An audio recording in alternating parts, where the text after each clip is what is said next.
Welcome to our channel. Hollywood Movie Review. Captain America, Civil War 2016 Movie Review. Captain America, Civil War is a 2016 American superhero film based on the Marvel Comics character Captain America, produced by Marvel Studios and distributed by Walt Disney Studios Motion Pictures. It is the sequel to Captain America, The First Avenger, 2011, and Captain America, The Winter Soldier, 2014, and the 13th film in the Marvel Cinematic Universe, MCU.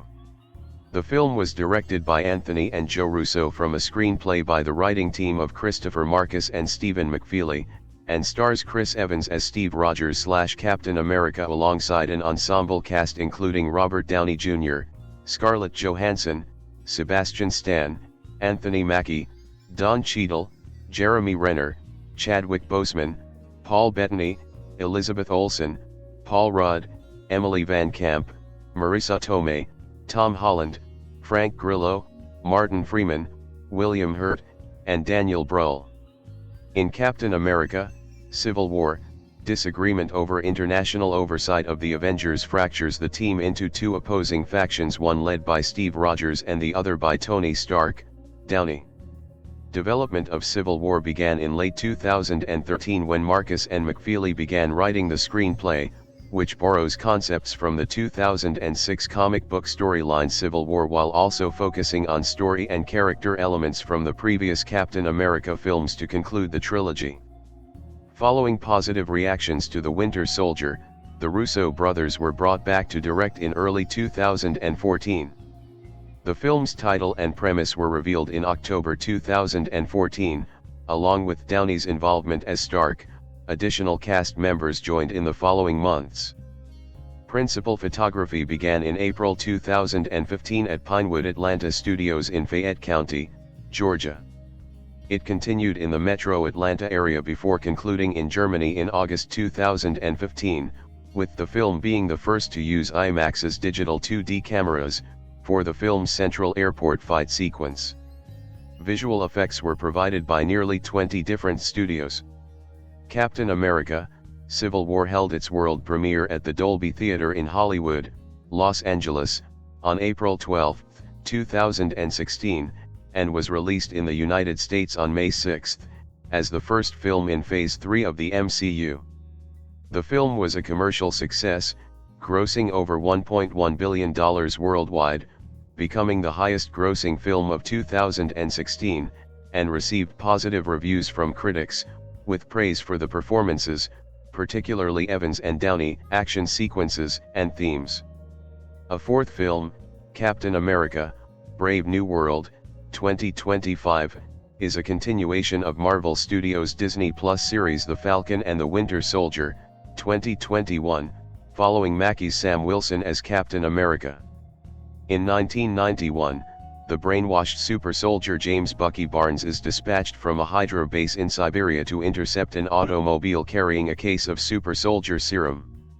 In the present day, approximately 1 year after Ultron is defeated by the Avengers in the nation of Sokovia, Steve Rogers, Natasha Romanoff, Sam Wilson, and Wanda Maximoff stop Brock Rumlow from stealing a biological weapon from a lab in Lagos. Rumlow blows himself up, attempting to kill Rogers. Maximoff telekinetically diverts the explosion, accidentally destroying a nearby building and killing several Wakandan humanitarian workers in the process. Thaddeus Ross, the U.S. Secretary of State, informs the Avengers that the United Nations, UN, is preparing to pass the Sokovia Accords, which will establish a UN panel to oversee and control the team. The Avengers are divided. Tony Stark supports oversight because of his role in Ultron's creation and Sokovia's devastation, while Rogers has more faith in his own judgment than that of politicians. Meanwhile, Helmut Zima tracks down and kills Barnes' old Hydra handler, stealing a book containing the trigger words that activate Barnes' brainwashing. At a UN conference in Vienna where the accords are to be ratified, a bomb kills King T'Chaka of Wakanda. Security footage indicates the bomber is Barnes, whom T'Chaka's son, T'Challa, vows to kill.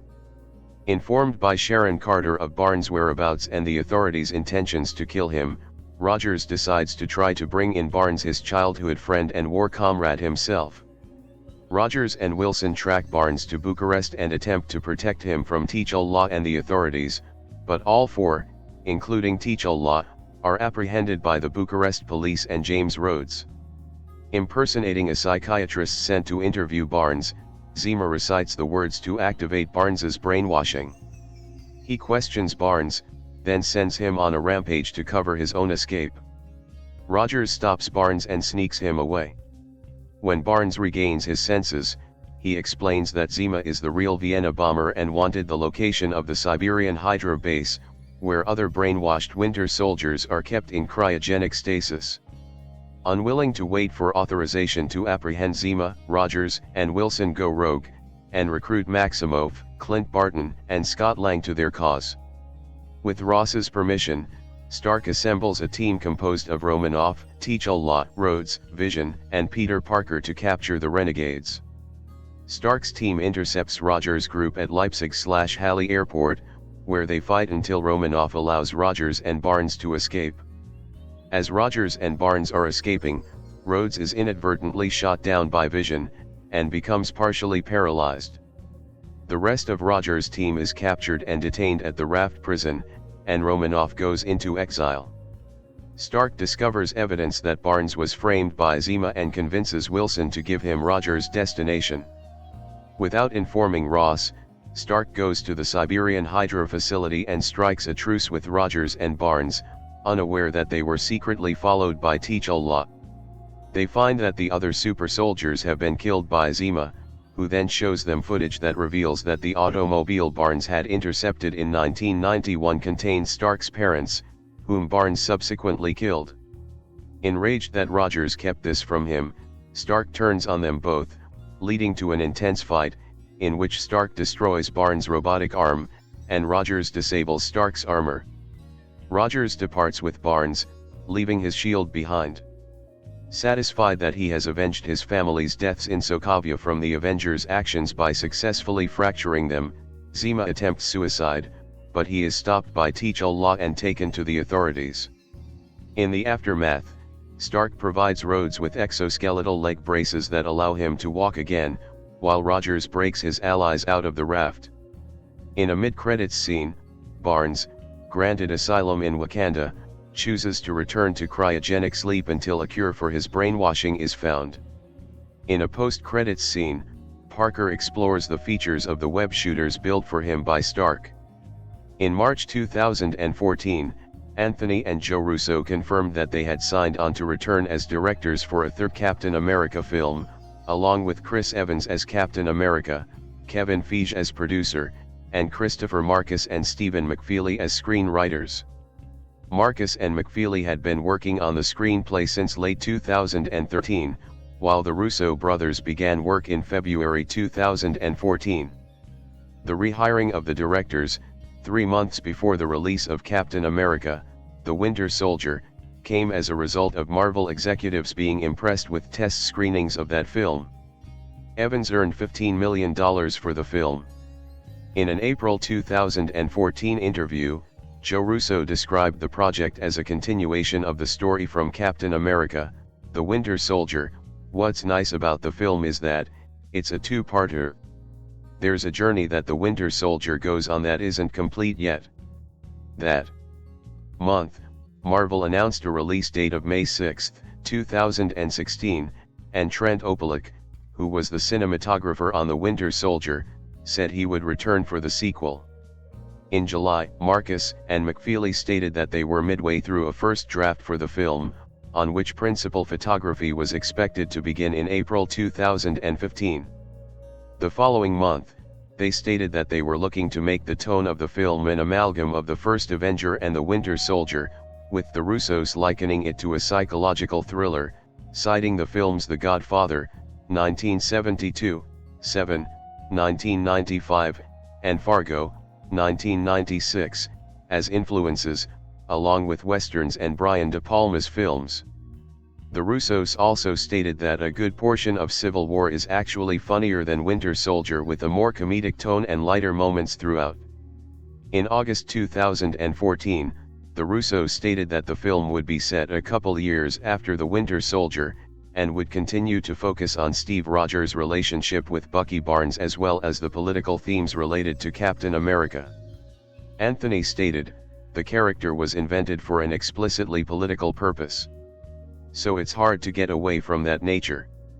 The Russos also said that they would be bringing some new elements to the table that will give us a twist on Winter Soldier and indicated that filming was scheduled to begin in Atlanta. They described themselves as ecstatic with the first draft of the screenplay submitted by Marcus and McFeely, and also stated that the film's title would be announced in a month or so at most, and that the concept and title for the film came from Feige, who had it for a while. In September, Joe expanded by saying the film would have another big idea that alters the universe as a whole in some way similar to Shield falling in The Winter Soldier. The rest of the film, such as the characters, story, and tone, would be left open to the Russos and writers' interpretations. By October 2014, Robert Downey Jr. had entered final negotiations to reprise his role as Tony Stark/Iron Man in the film. Downey was added in order for the film to adapt the 2006-07 Civil War comic book storyline written by Mark Millar, which pitted Iron Man against Captain America. At the end of the month, it was confirmed that Sebastian Stan would return as Bucky Barnes/Winter Soldier. A few days later, Marvel revealed that the film would be titled Captain America: Civil War, confirming Downey's appearance and announcing that Chadwick Boseman would appear in the film as Black Panther ahead of his own solo film. Feige also confirmed that the film would be the first in the MCU's Phase 3 slate of films. Anthony Russo stated that adapting the Civil War storyline was not always the intended storyline and direction for the film when the brothers initially signed on to return as directors. Marcus expanded on this, saying the original concept for a third Captain America film never got to draft, with Feige at some point telling the writing team to begin adapting Civil War around their original ideas. McFeely also added that, despite the shift in direction for the film, the central theme, even the way Zima is operating, are from that early iteration. The Russos revealed that, had negotiations with Downey to appear in the film failed, they would have used the Mad Bomb storyline from the Captain America comics, which was eventually used as a plot point in the first season of the Agent Carter TV series. The premise for the film would have centered on Zima detonating the Mad Bomb, which would turn hordes of people into berserkers to present a physical threat to Captain America, while still pitting heroes against each other, as some would be zombified due to the Mad Bomb, to satisfy an emotional component for the film. McFeely said that the idea of basing a film on Civil War had been on and off the table for a while at Marvel Studios, explaining, "It's a challenge to do it and make sure that all the characters that we've established, and everyone's established in the MCU are serviced and sound correct. Because there's a difference between the characters in Civil War, which was written in 2006, 2007. The MCU doesn't exist when it was written. There isn't a Robert Downey Jr. or Chris Evans who has helped create the character, so we need to make sure that that template gets adjusted."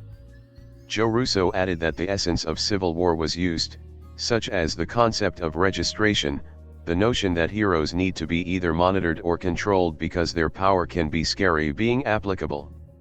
Anthony Russo expanded, "In a lot of ways superhero registration can be a political issue, and we didn't want the conflict of the movie to solely exist on that level. We wanted to figure out very personal reasons why everyone's relationship to this idea of registration is going to become complicated. That's what the relationship between Steve and Bucky allowed us to do, to get very personal in terms of why people would lean one way or the other." Executive producer Nate Moore added that it felt like it was kind of the right time to adapt Civil War given the Avengers, plus many of the Phase 2 films, Thor, The Dark World, The Winter Soldier, and Avengers, Age of Ultron, all dealt with world-ending experiences. We felt like we had to tell the next step in that story, which is, what is the world's reaction? Executives at Marvel Entertainment balked at the idea of Captain America and Iron Man coming to blows at the end of the film and wanted the Avengers to unite to fight Zima and the super soldiers at the Hydra base in Siberia instead. The Russos were not happy with this idea, with Joe Russo saying, "There's nothing interesting about that film. We're not here to make that movie. We're not interested in telling another superhero story." Feige supported the Russos, who were going to leave the film if the changes were forced on them.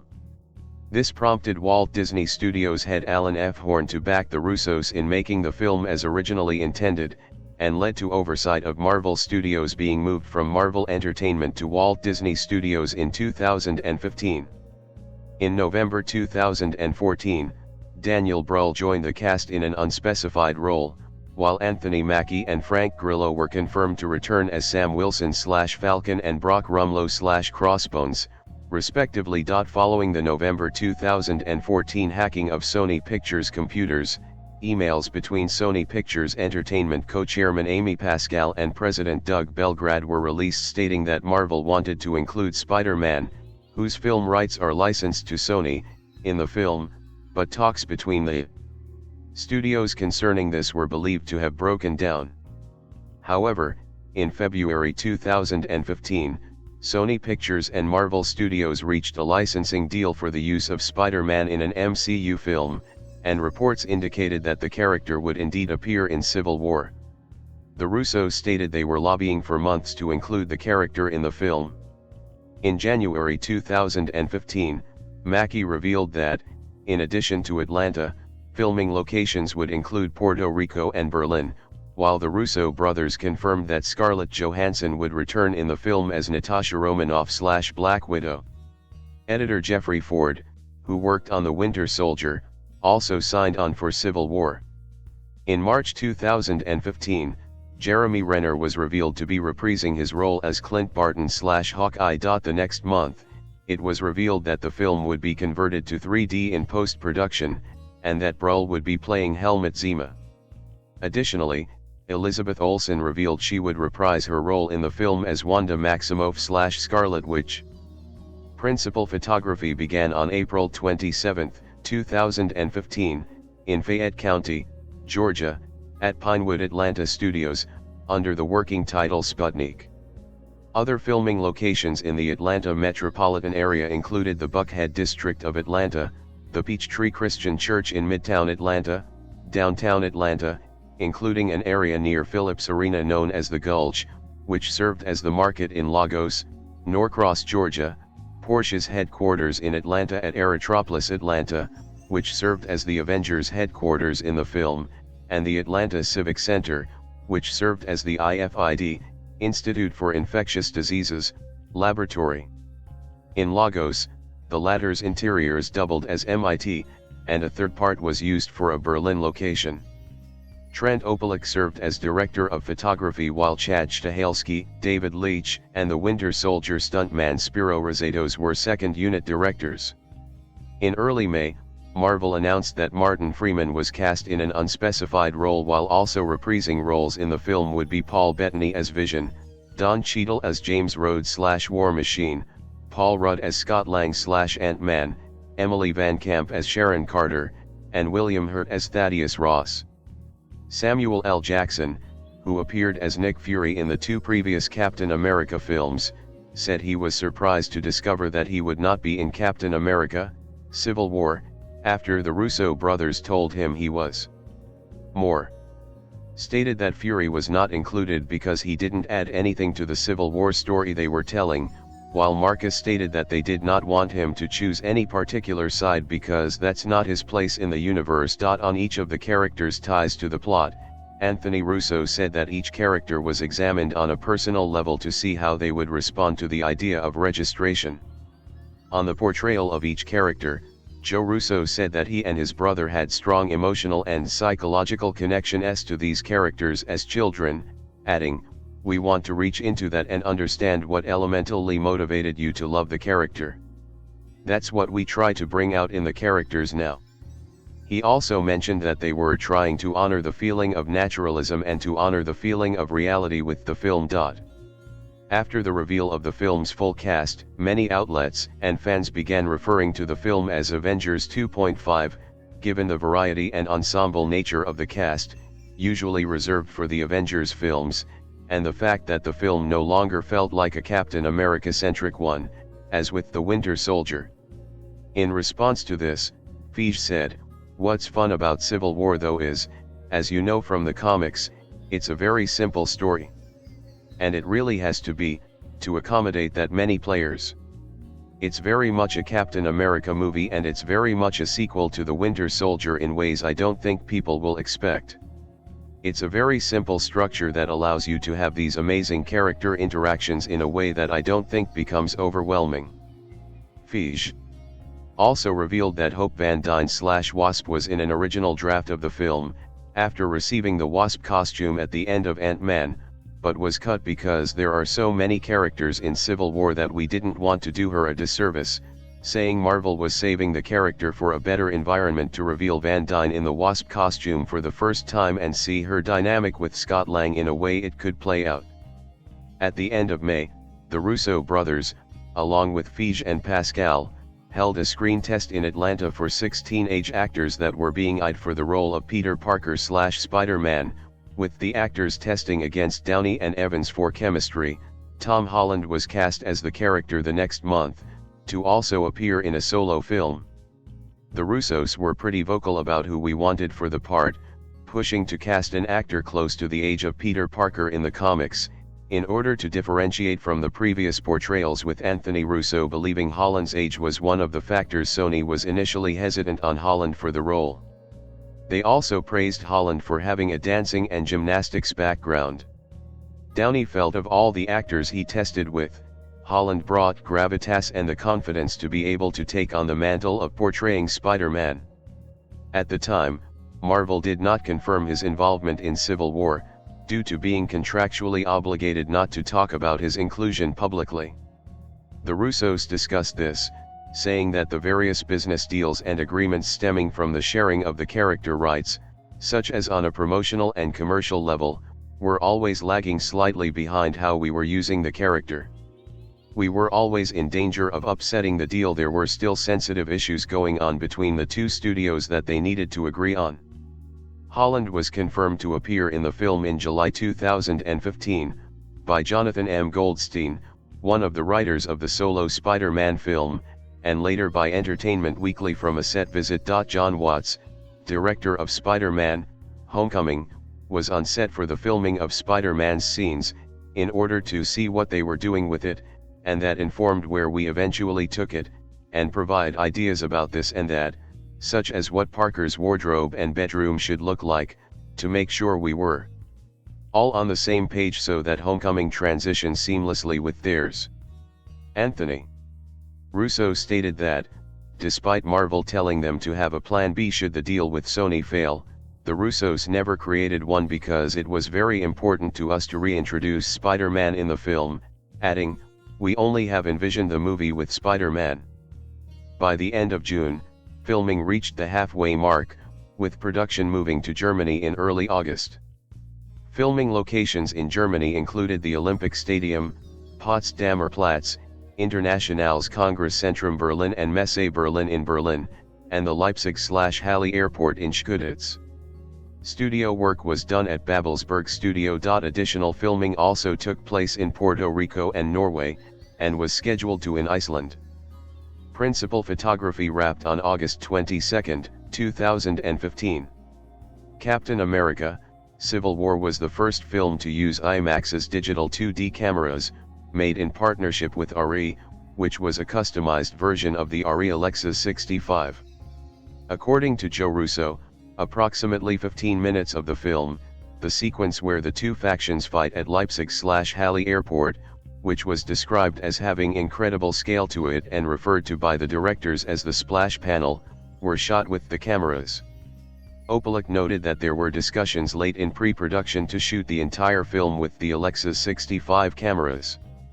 However, because of how close it was to the start of shooting as well as the idea being such a large-scale undertaking, it was decided to only use them for the airport sequence, with the rest of film being shot on ARRI Alexa XT digital cameras.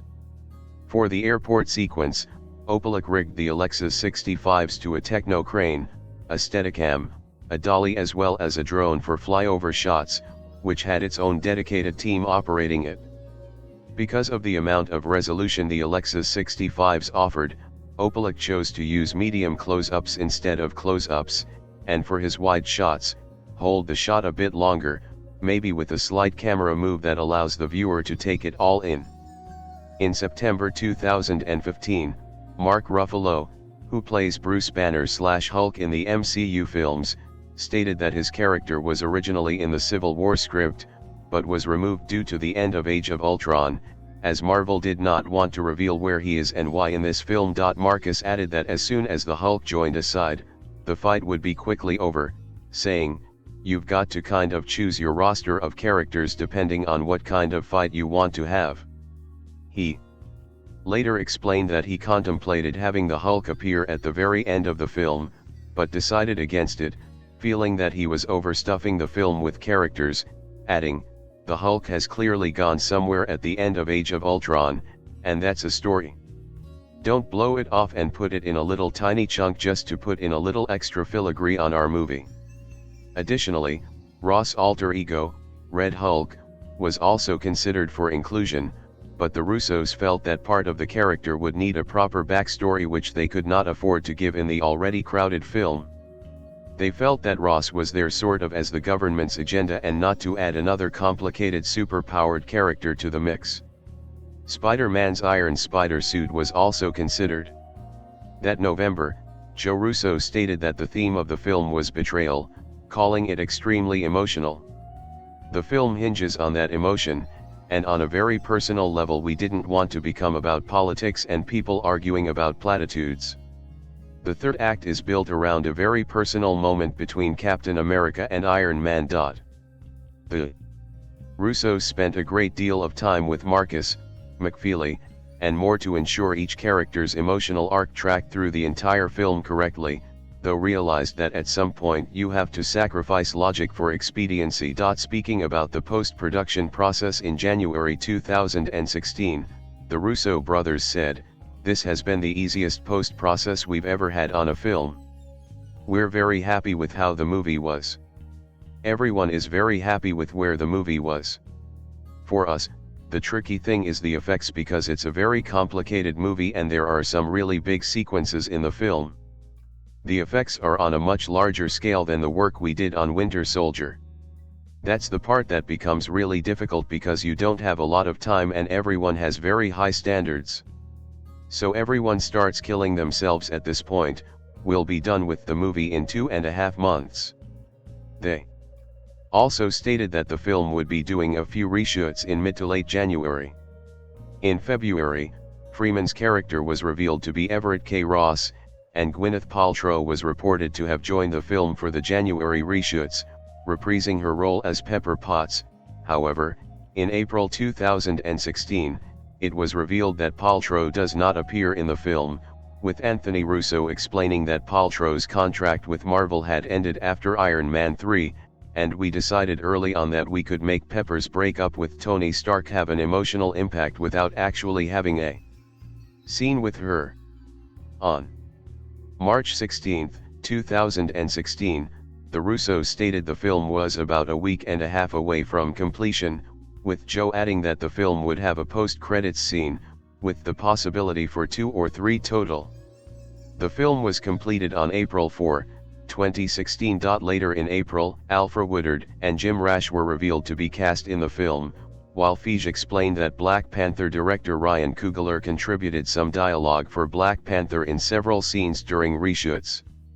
At the film's premiere, it was revealed that Marisa Tomei appears in the film as May Parker, Peter Parker's aunt. Nearly 20 visual effects studios worked on Captain America: Civil War, including Industrial Light and Magic, ILM, Lola VFX, Method Studios, Luma Pictures, DNEG, Image Engine, Treater, Cinesight, and The Third Floor amongst others. Lola VFX staged Downey Jr. in a scene that involved a younger holographic version of himself. Lola VFX's visual effects supervisor, Trent Claus said, "In this case, we analyzed footage of Mr. Downey at the approximate age that we wanted to target, which was around the time of the film less than 0 when Downey was in his early 20s. He also noted the difficulty of the scene, due to it being close to 4,000 frames, and the fact that Downey was moving his head from side to side multiple times. Lola also worked on visual effects for the Vision. The third floor extensively previsualized the film, including the fight scene at Leipzig/Halle Airport.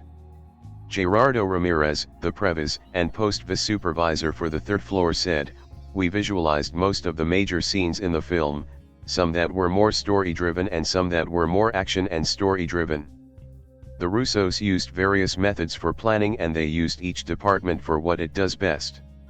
The early edits were a combination of storyboards, previs, and stunt performance clips. Stunts would choreograph the hand-to-hand action, while the storyboards would be used for character story moments, and previs was used for the big action scenes that involved many digital characters. Method Studios, which worked on 440 shots, was responsible for the helicopter sequence in the middle of the film and the climactic fight between Iron Man, Bucky, and Captain America. The original intent for the helicopter sequence was to place the scene next to the Paul Loeb house, where the Bundestag meets. However, the location was not allowed to be shown in the film, resulting in Method needing to create a full CGI background.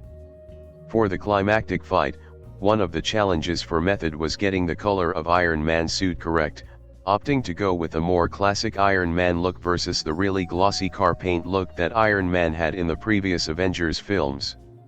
ILM was primarily responsible for the visual effects during the large-scale fight sequence at the airport, along with creating the digital assets for all of the characters. VFX supervisor Russell Earl stated that the 20-minute scene grew to be an almost fully digital sequence, explaining, "We ultimately ended up replacing 99% of everything that was shot with the actors being lifted from the background." Originally both Spider-Man and Black Panther were planned to be photographed elements, but we ended up almost completely replacing them. Luma Pictures, who also worked on The Winter Soldier, was assigned with completing shots of Bucky's arm and his metal brainwashing chair. They also worked on Bucky's escape from the task force lobby and designed Iron Man's new hybrid nanotechnology armor, which was an homage to the character's bleeding-edge armor from the comics. Their work totaled approximately 200 shots. Spider-Man was a digital double for all of his appearances, featuring his finalized suit. On set, Holland wore a temporary Spider-Man suit that featured raised webbing and a different spider emblem, or a motion capture suit. Design firm Swarovski once again worked on the film's main on-end title sequence, having done the same for The Winter Soldier. The sequence used muted and mottled, burnt umber and steel blue and cold gray colors, which were stark contrasts to the sequences for The Winter Soldier and the First Avenger, the latter created by Method Design, which were a minimalist graphic approach, reducing the key players to silhouettes and paring the palette down to 3 colors, and vibrant and iconic propaganda art comes to life, enticing the viewer to join the fray, respectively. Creative director Aaron Swarovski noted one of the challenges for Civil War sequence was to make it feel like a Captain America title sequence and not an Avengers sequence, given the number of characters in the film. Henry Jackman returned from The Winter Soldier to score the sequel. He found the movie to be tonally different from the previous one, which necessitated a much more symphonic and orchestral score. This culminates in the final fight between Captain America, Winter Soldier, and Iron Man, the music for which Jackman described as somewhat operatic and almost classical in its style. Though Jackman reprised and developed his themes for Captain America and the Winter Soldier from the previous film, and introduced motifs for the new characters Spider-Man, Black Panther, and Zima, he was wary of pushing the audience to one side of the central conflict or the other by using character-specific music. Jackman composed a new main theme for the film to represent the Civil War, a generic theme to balance everything out, toward which all the characters can gravitate. It wrapped them all up and it helped to bind the movie together rather than do endless disparate themes. Jackman also wrote a thriller theme that appears whenever the mystery surrounding Zima's plan is explored. This was inspired by the works of Jerry Goldsmith. The score was released on a soundtrack album by Hollywood Records on May 6, 2016. In early July 2015, Marvel began a viral marketing campaign for Ant-Man featuring Leslie Bibb, reprising her role from the Iron Man films as journalist Christine Everhart, reporting for the faux news program, WHIH News Front. In one program, Everhart discusses events leading to Captain America: Civil War. The post-credits scene for Ant-Man featured footage shot by the Russo brothers for Captain America: Civil War, showing Wilson and Rogers with Barnes in their custody, and unable to contact Stark because of the Accords.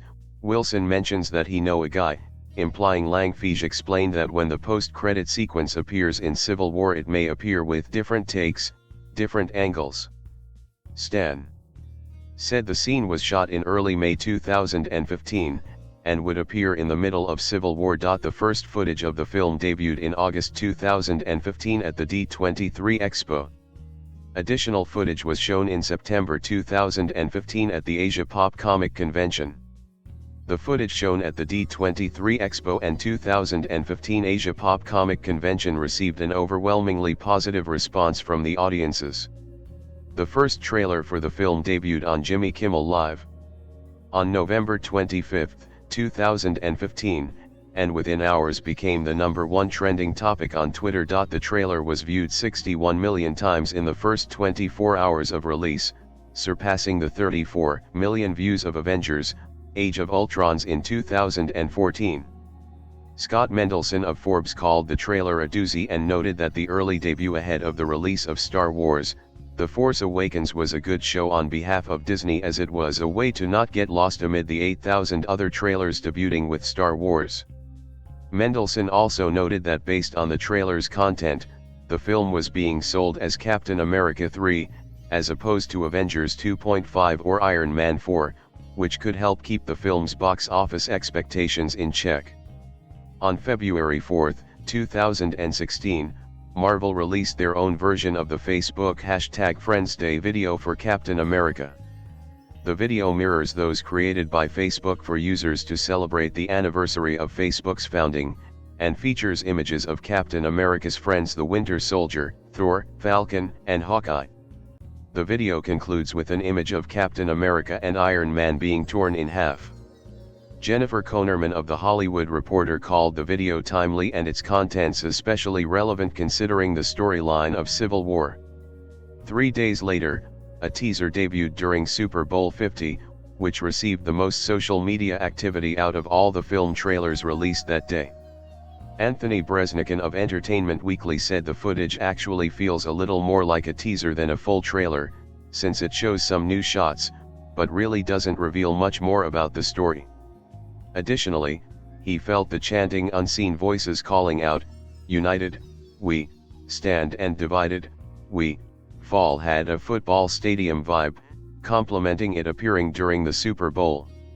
Mendelson added that Marvel did not need to follow the model used for the Winter Soldier during Super Bowl 48 of showing a longer trailer after the teaser, since Civil War was frankly higher profile sequel.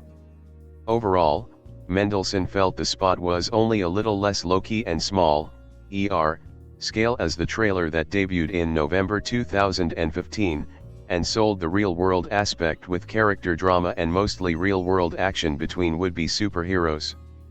4 days later, on Valentine's Day, the Facebook campaign was continued, with Marvel creating a faux status update for Captain America, showing his relationship status had changed to in a complicated relationship with Iron Man.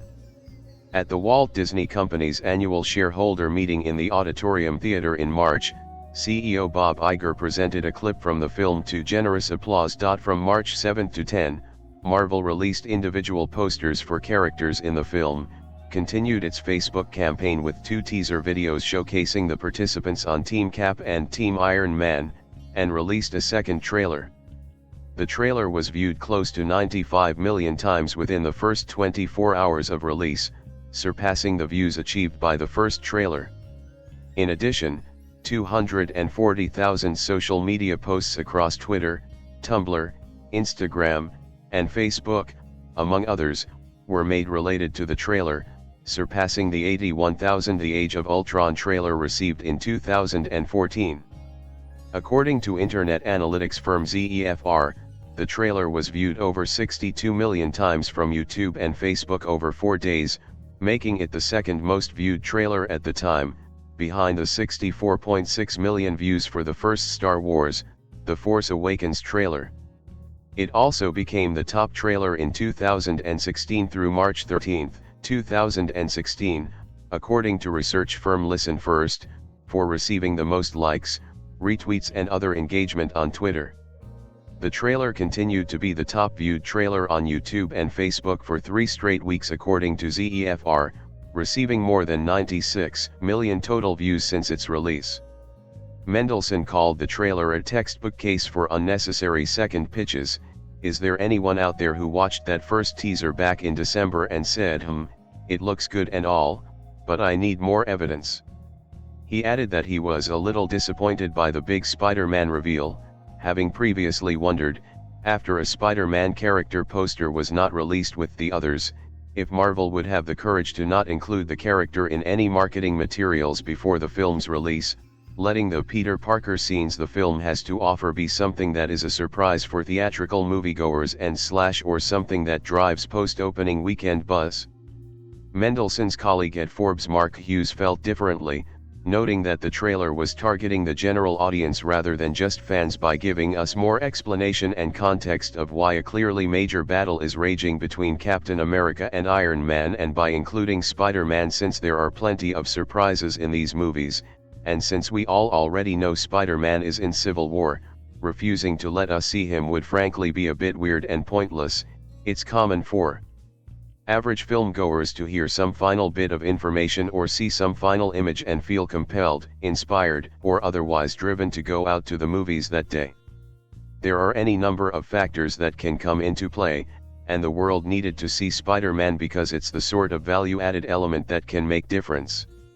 Graham McMillan of The Hollywood Reporter felt that the Spider-Man reveal alone makes the trailer, describing it as feeling like the comic book character come to life.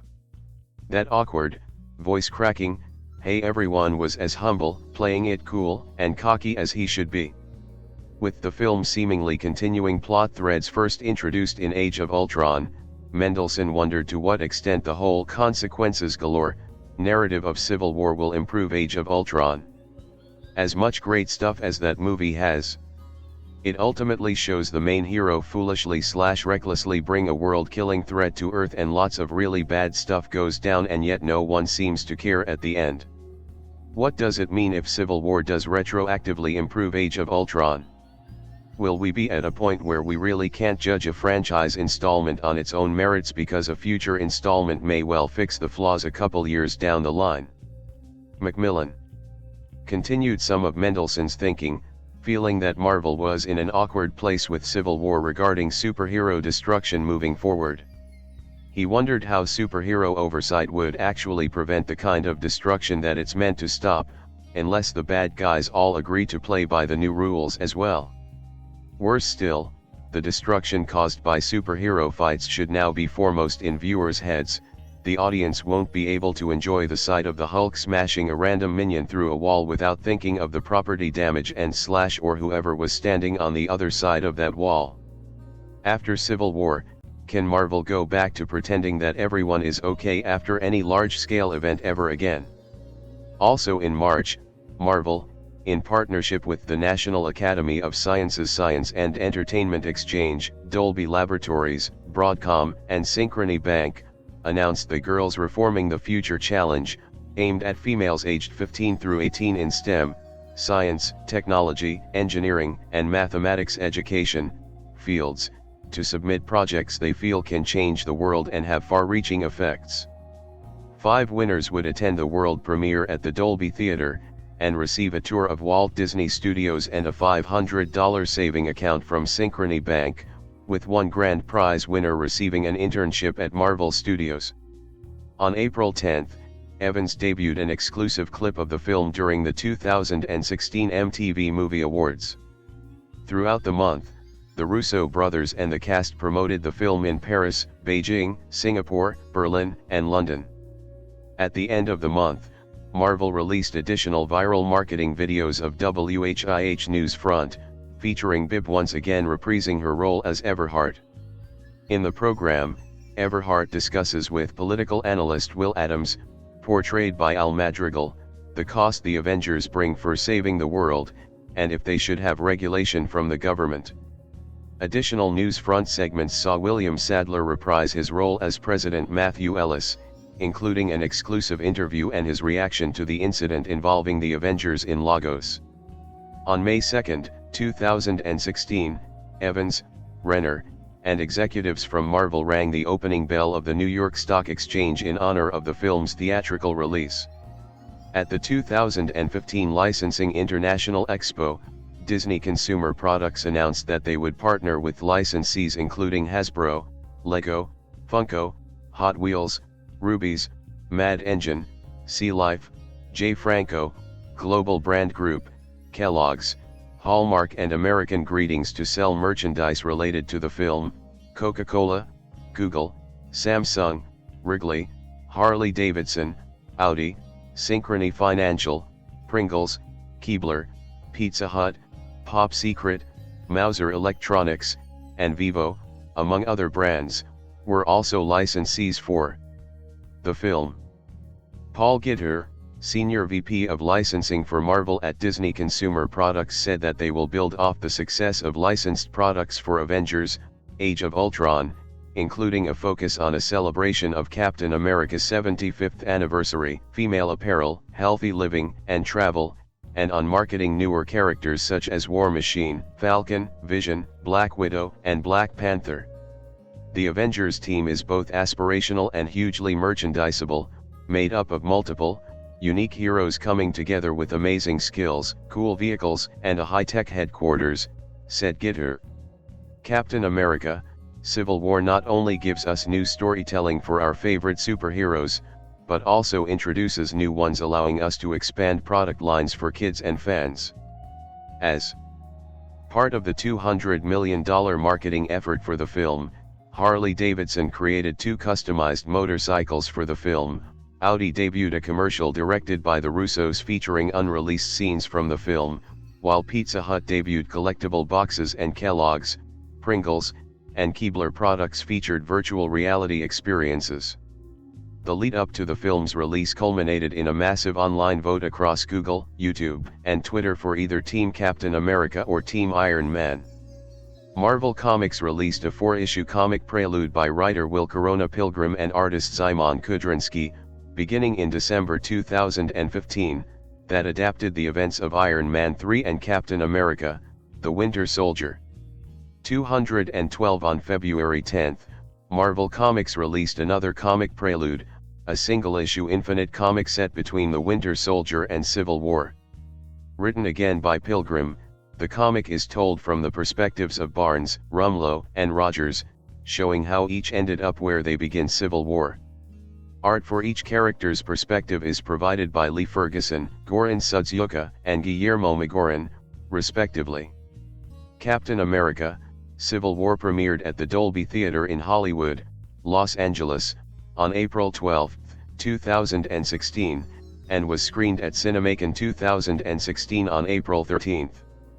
The film's Southeast Asia premiere was held on April 21 at the Marina Bay Sands Resort in Singapore, while the European premiere took place at VU Cinemas in Westfield, London on April 26. The film was released internationally starting from April 27, releasing in 61 countries its first weekend, including the United Kingdom on April 29. The North America release on May 6 took place in over 4,200 theaters, of which 3,300 were in 3D, along with 378 IMAX theaters, 480 premium large format, and 161 D-Box locations. Internationally, the film opened in 955 IMAX theaters, while South Korea saw Civil War open in an unprecedented 1,989 theaters. Captain America: Civil War was the first film released in Phase 3 of the MCU. In September 2014, TNT acquired the cable broadcast rights for Captain America: Civil War to air 2 years after its theatrical release. Captain America: Civil War was released on digital download by Walt Disney Studios Home Entertainment on September 2, 2016, and on Blu-ray, Blu-ray 3D and DVD on September 13, 2016. The digital and Blu-ray releases include behind-the-scenes featurettes, audio commentary, deleted scenes, a blooper reel, and an exclusive preview of Doctor Strange. The digital release comes with an exclusive mockumentary short film, Team Thor, directed by Thor: Ragnarok director Taika Waititi, which was originally screened at San Diego Comic-Con 2016 and showed what Thor was doing during the events of Civil War. Captain America: Civil War was released on 4K UHD Blu-ray on April 23, 2019. The IMAX enhanced version of the film was made available on Disney Plus beginning on November 12, 2021. Captain America: Civil War grossed $408.1 million in the US and Canada and $745.2 million in other territories, for a worldwide total of $1.153 billion. By May 10, 2016, the film had grossed $737.8 million, surpassing the entire theatrical gross of its predecessor, Captain America: The Winter Soldier, $714.4 million. It became the highest-grossing film of 2016, the fourth highest-grossing superhero film of all time, and the third highest-grossing film in the US and Canada of 2016, behind Rogue One and Finding Dory. Deadline Hollywood calculated the film's net profit as $193.4 million, accounting for production budgets, marketing, talent participations, and other costs. Box office grosses and home media revenues placed it 8th on their list of 2016's most valuable blockbusters. 2 weeks ahead of its release, Fandango announced that the film outsold all previous Marvel Cinematic Universe films at the same point in the sales cycle, and by its opening week, had reached the highest advance sales for a superhero film, representing 90% of the site's weekend ticket sales. Captain America: Civil War earned $75.5 million on its opening day.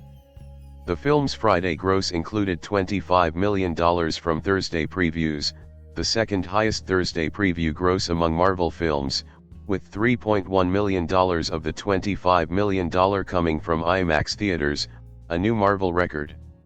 The film went on to earn $61.2 million on Saturday and $42.4 million on Sunday, for a total opening weekend gross of $179.1 million, the third highest for a Marvel film and fifth highest of all time.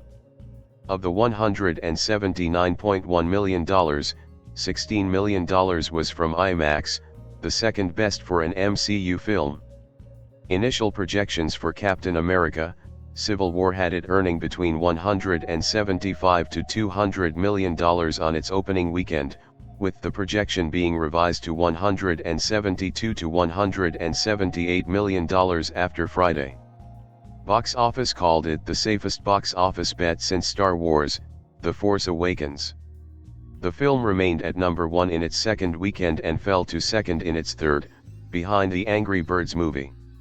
In its fourth weekend, Captain America: Civil War became the highest-grossing film of 2016 in North America, and by June 17, 2016, became the first film of 2016 to surpass $400 million.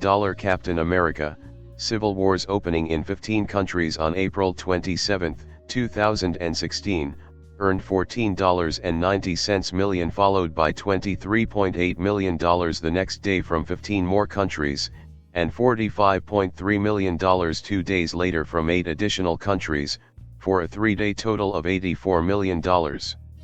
Its first weekend brought a total of $200.4 million, after being projected to earn anywhere between $180 to $250 million, with $9.4 million coming from IMAX. The film debuted at number 1 in all countries except Japan. The film stayed at number 1 in its second weekend, earning $217 million, with existing territories seeing a 55% decline in earnings, while surpassing the entire international earnings of previous Captain America films, along with other MCU films. For IMAX in its second weekend, Captain America: Civil War earned $31 million, a new record for a day-and-date opening for a Marvel film. 246 by its third weekend, the film remained at number 1 in some territories, being overtaken by the Angry Birds movie in others, and became the top film of 2016 and fourth highest grossing superhero film outside of North America. It set records for the largest opening day in Mexico, $7.3 million, opening day of 2016 in France, $2.4 million, the second largest opening day in Brazil, $2.7 million, and the United Arab Emirates, the largest superhero opening day in the Netherlands, and the largest superhero opening in Turkey and Ukraine. It set opening weekend records in Brazil, $12.9 million, Mexico, $20.4 million, and the Philippines, $7.7 million, and was the second largest opening weekend in Hong Kong, $6.9 million, and Thailand, $9.4 million. In the United Kingdom, the film earned the second largest opening day and weekend of 2016 with $20.5 million, while France had the top 2016 opening weekend with $10.1 million. Germany had the best 4-day opening of 2016 with $8.1 million, and Spain had the second largest 3-day opening of 2016 with $4.20 million. For South Korea, the film was the largest non-Korean opening and largest Marvel opening in history.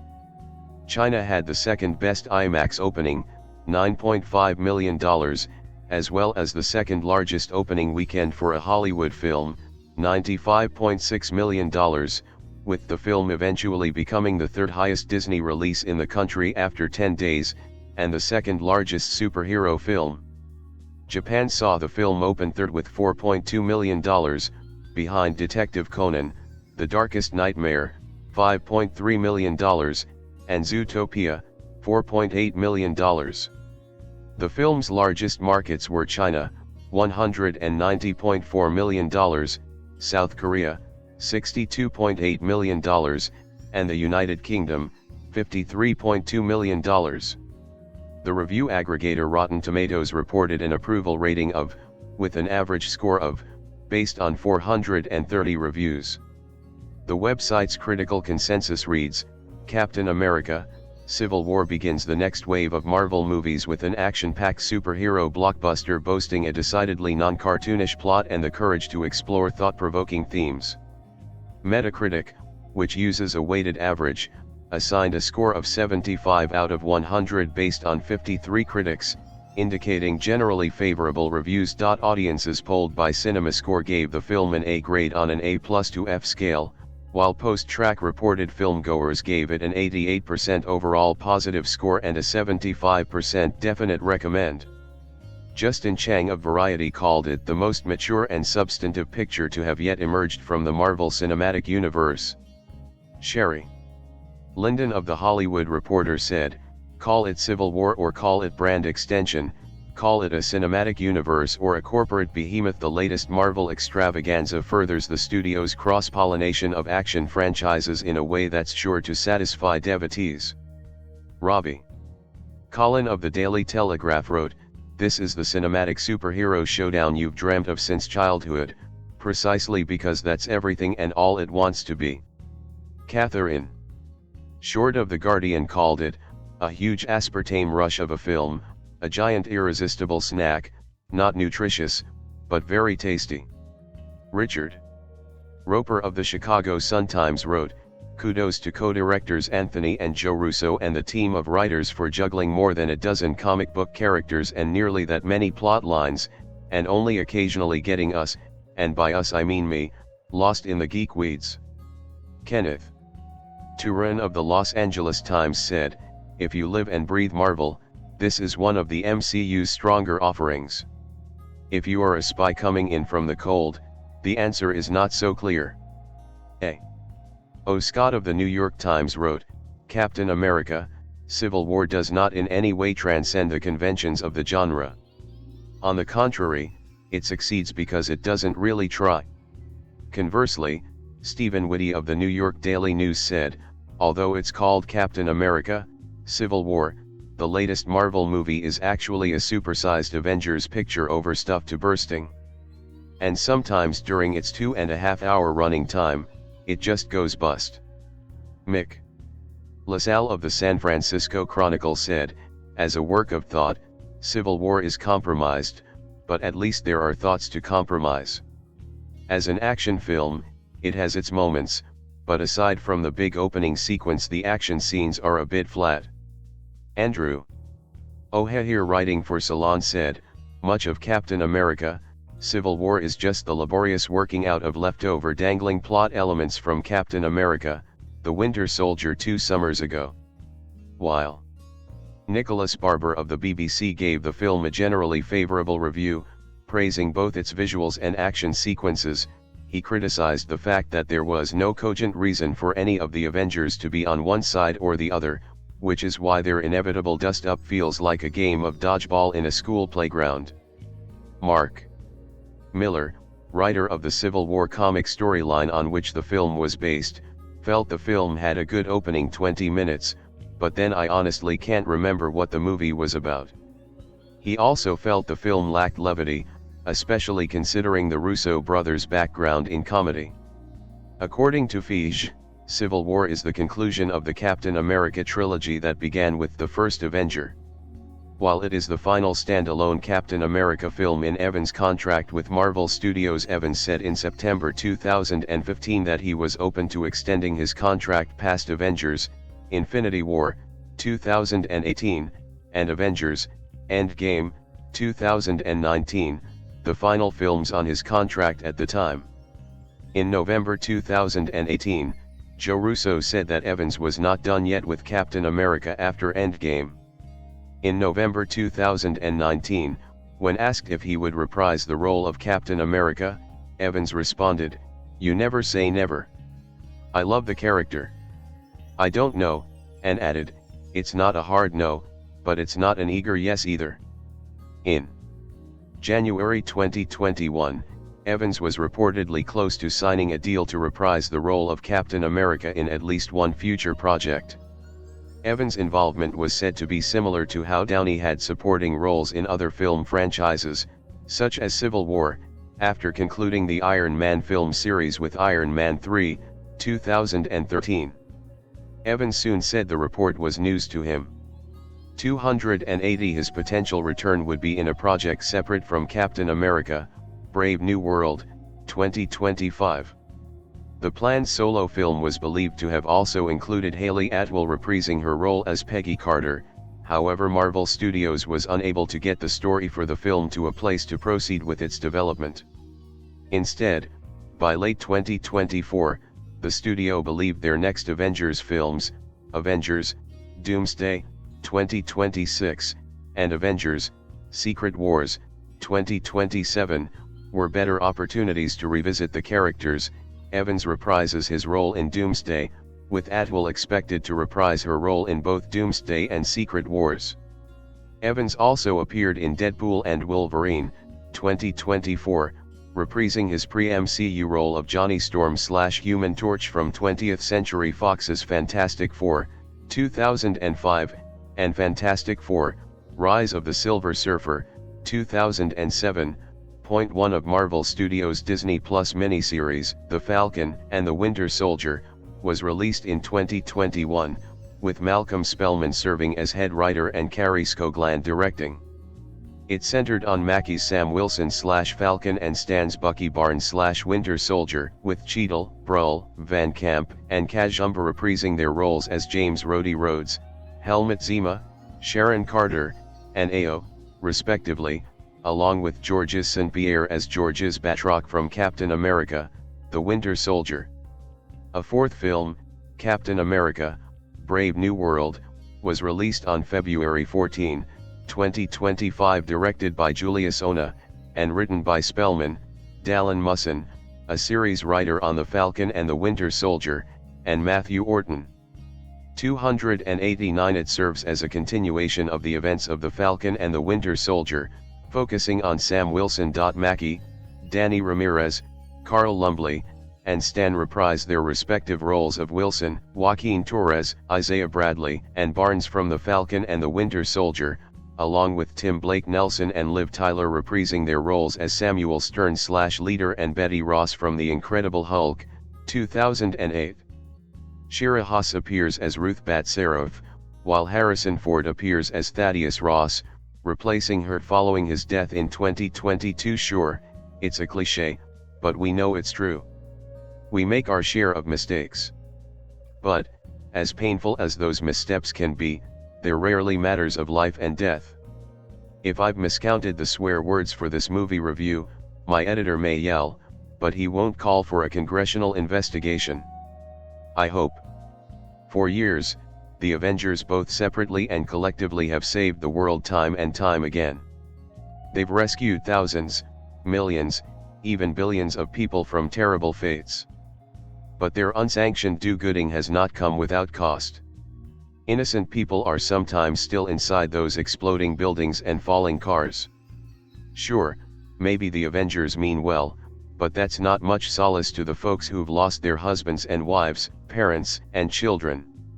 And the world begins to wonder whether it's such a good idea to let a handful of superhuman individuals, each one a frighteningly emotional weapon of mass destruction, to run loose across the earth without any safeguards. And so the civilized world draws up the Sokovia Accords, an agreement between the planet and the superheroes who protect it. It curtails, essentially, any more unauthorized acts of heroism. If you want to save the world, you're gonna have to get permission. Heroes don't have to sign, mind you. No one's going to twist Hulk's arm, because, really, who'd have hands big enough? But for those who don't, well, we'll get to that soon enough. Many heroes, including Iron Man, support the Accords. He believes that even superheroes, especially superheroes, perhaps could use a little accountability. But others, including Captain America, aren't so sure. Organizations, however well-meaning, have a tendency to foster their own agendas.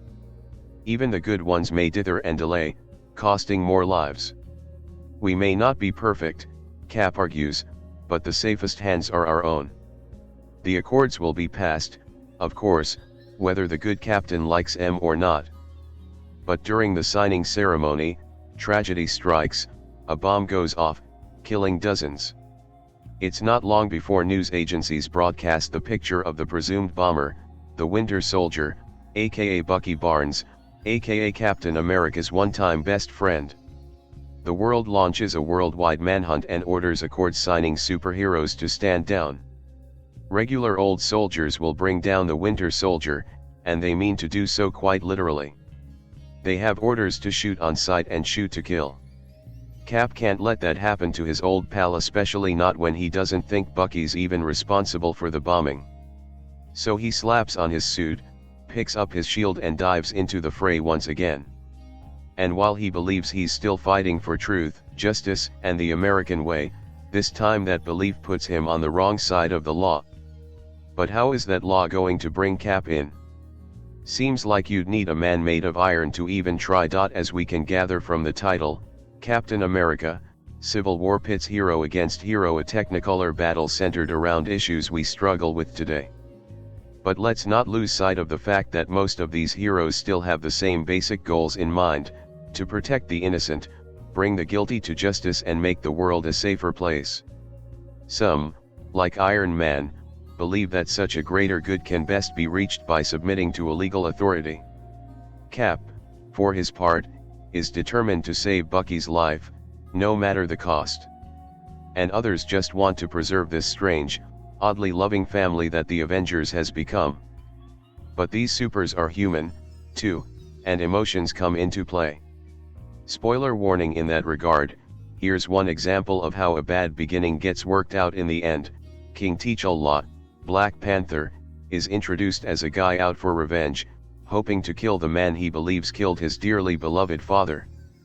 But as the dust settles, he comes to see that revenge is not the way forward.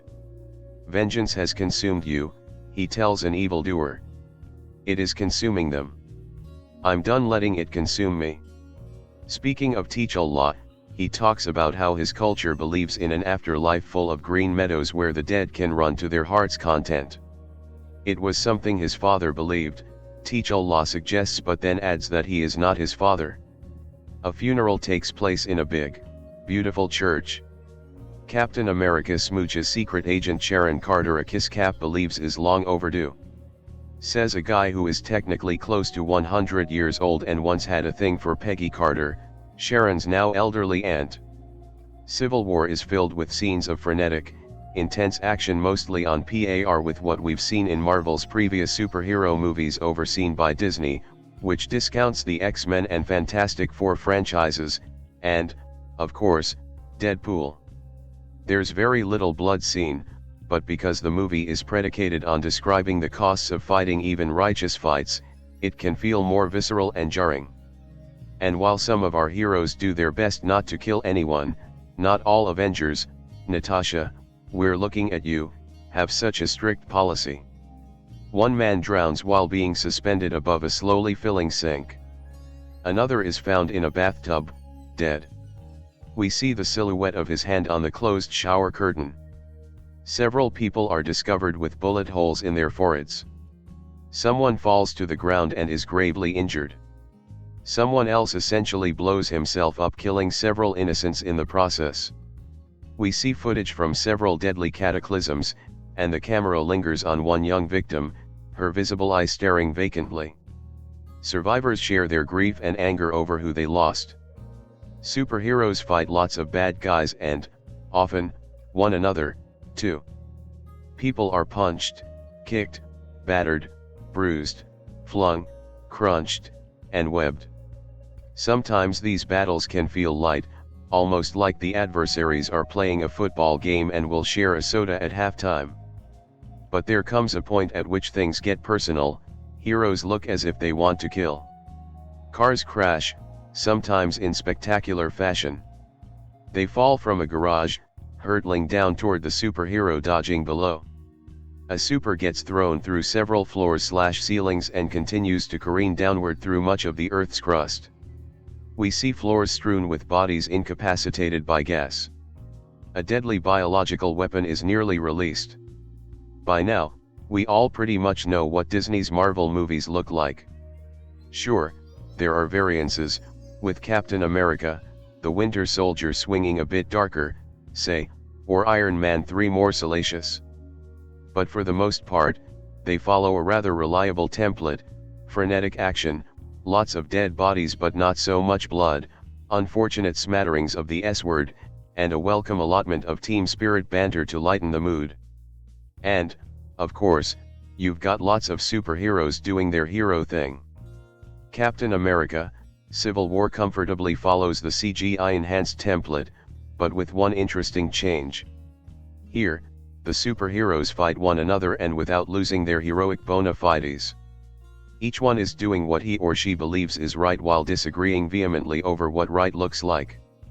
And that makes the superhero movie, a genre not exactly known for its depth, a potential springboard into thoughtful conversations. My faith is in people, I guess, Captain America says.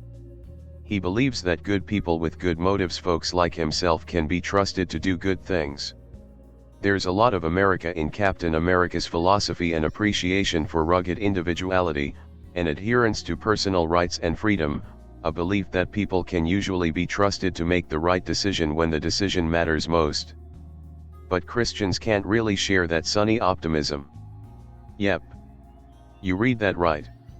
While Captain America would grant that nobody's perfect, biblical teaching goes further: we are born sinners, and without Christ, we are inclined, without defense, to indulge our rotten nature. We fail. We fall. We need help to be good. And before the movie is over, the actions of some seem to prove this point. Tony Stark, the Iron Man who struggled mightily with his own flaws, knows just how imperfect we can be. He believes that all of us, even superheroes, need to be held accountable for our actions. He believes that submitting to, in this case, the oversight of a governmental authority is the best way forward. Iron Man is making a plugged-in kind of point in this. Let every person be subject to the governing authorities, Romans 13 tells us. And let's face it, if you pull a Captain America-like move and shelter your on the lam Aunt Mabel because you're sure she wouldn't have knocked off that liquor store, you'd be rightly in trouble yourself. Romans goes on to say that those authorities were instituted by God, but of course we know they're not perfect, either. They can be petty. They can dither. And as Captain America learns in his previous movie, The Winter Soldier, they can be horrifically corrupt. Compromise where you can, we hear. But when you can't, don't. When it comes to the idea of the government killing a potentially innocent man, Cap can't compromise. He might even point to a Bible verse of his own, found in James 4: so whoever knows the right thing to do and fails to do it, for him it is a sin. We can love people, but we know they may fail.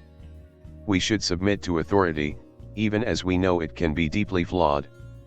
Both sapien and system can let us down. Nobody's perfect. Well, except for one guy. When it comes to faith, the solution isn't to place it in people, as Cap would, or government, like Iron Man does, but in the capital Him. And Him alone. Civil War doesn't say that, of course. Which is why I already wrote about having those thoughtful conversations. Captain America: Civil War is the third Captain America movie in the Marvel Cinematic Universe. It is by far the biggest in scope and scale. With stunning action sequences, Civil War takes the series of movies to new heights as the Avengers team is pitted against one another in a high-stakes plot that unveils how easy it is to give up liberty and freedom because of fear and vengeance.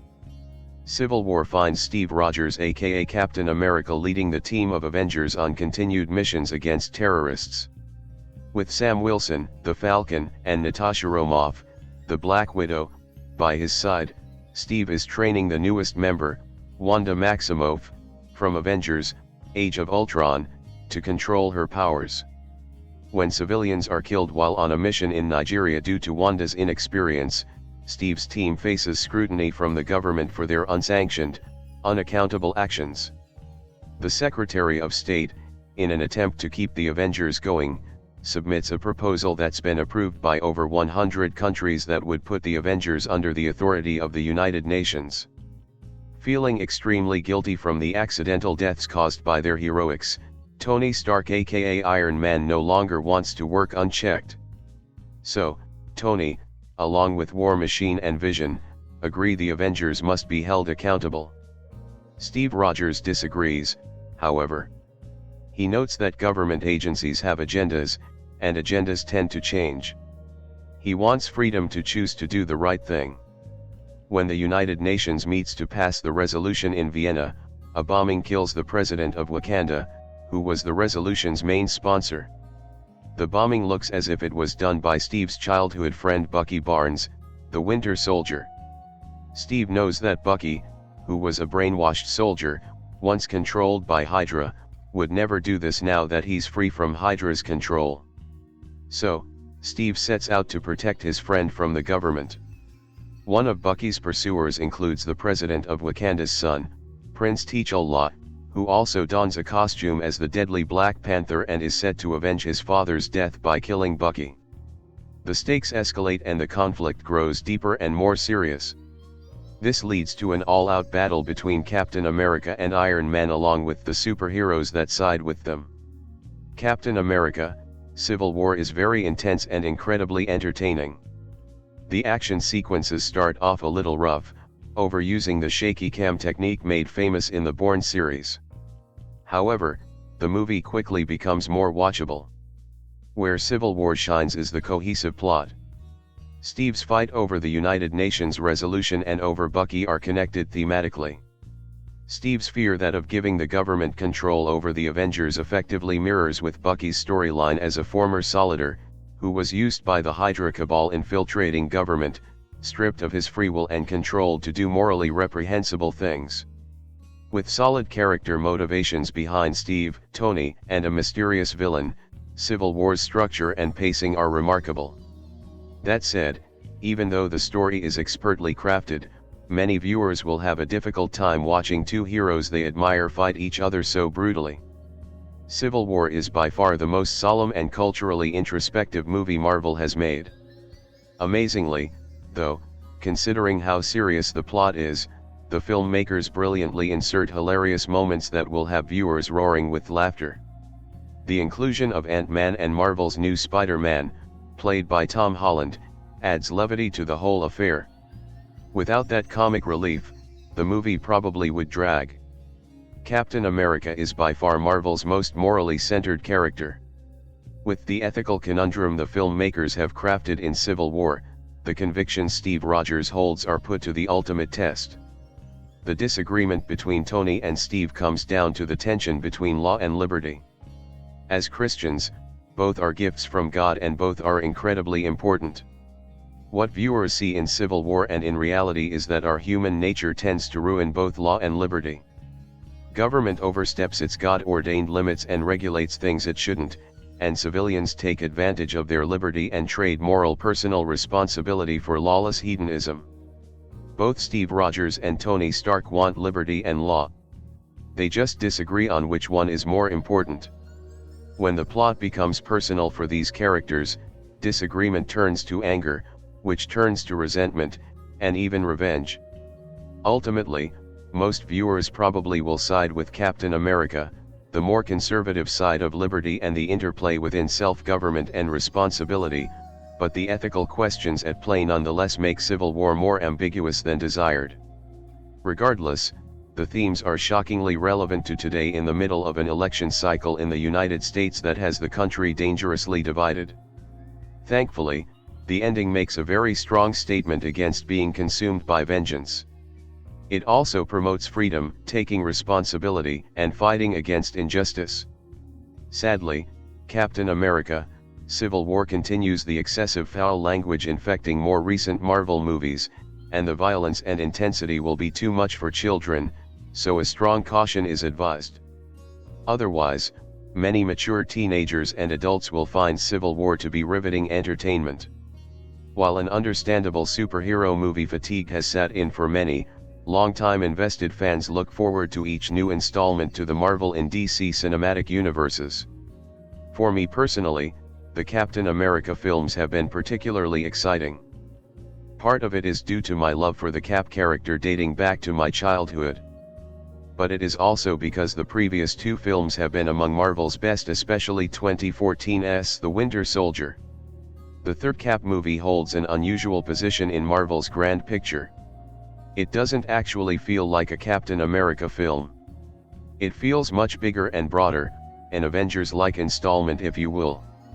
Anthony and Joe Russo return to direct a screenplay by Stephen McFeely and Christopher Marcus. The filmmakers have certainly made a movie which seeks to expand the MCU's narrative rather than telling a tighter, more focused Captain America story. The story is inspired by a Fantastic Marvel Comics crossover event that ran from 2006 through 2007. The story had a ripple effect that reached to several individual hero comics, most notably Captain America's. Here, as expected, there are few similarities to the comic arc other than a rift between the Avengers. The massive destruction and casualties following the Avengers' previous battles have driven governments worldwide to adopt the Sokovia Accords, which places the Avengers under United Nations control. Tony Stark, Robert Downey Jr., signs off on the resolution, seeing the Avengers as no better than criminals if they are unwilling to play by rules. Steve Rogers, Chris Evans, stands firm in his trust of the team's judgment and his distrust of the politics behind governments. The rift between heroes presents itself early on, but the film takes its time in developing it. Along the way, it ties up several loose ends from the previous two Cap movies, as well as put heavy emphasis on his continued search for Bucky, aka the Winter Soldier, Sebastian Stan. Civil War features so many moving parts and most of them function well. The established characters still have the same charm and charisma, and I still enjoy spending time with them. That's one reason it is easy to be affected once the tension springs up.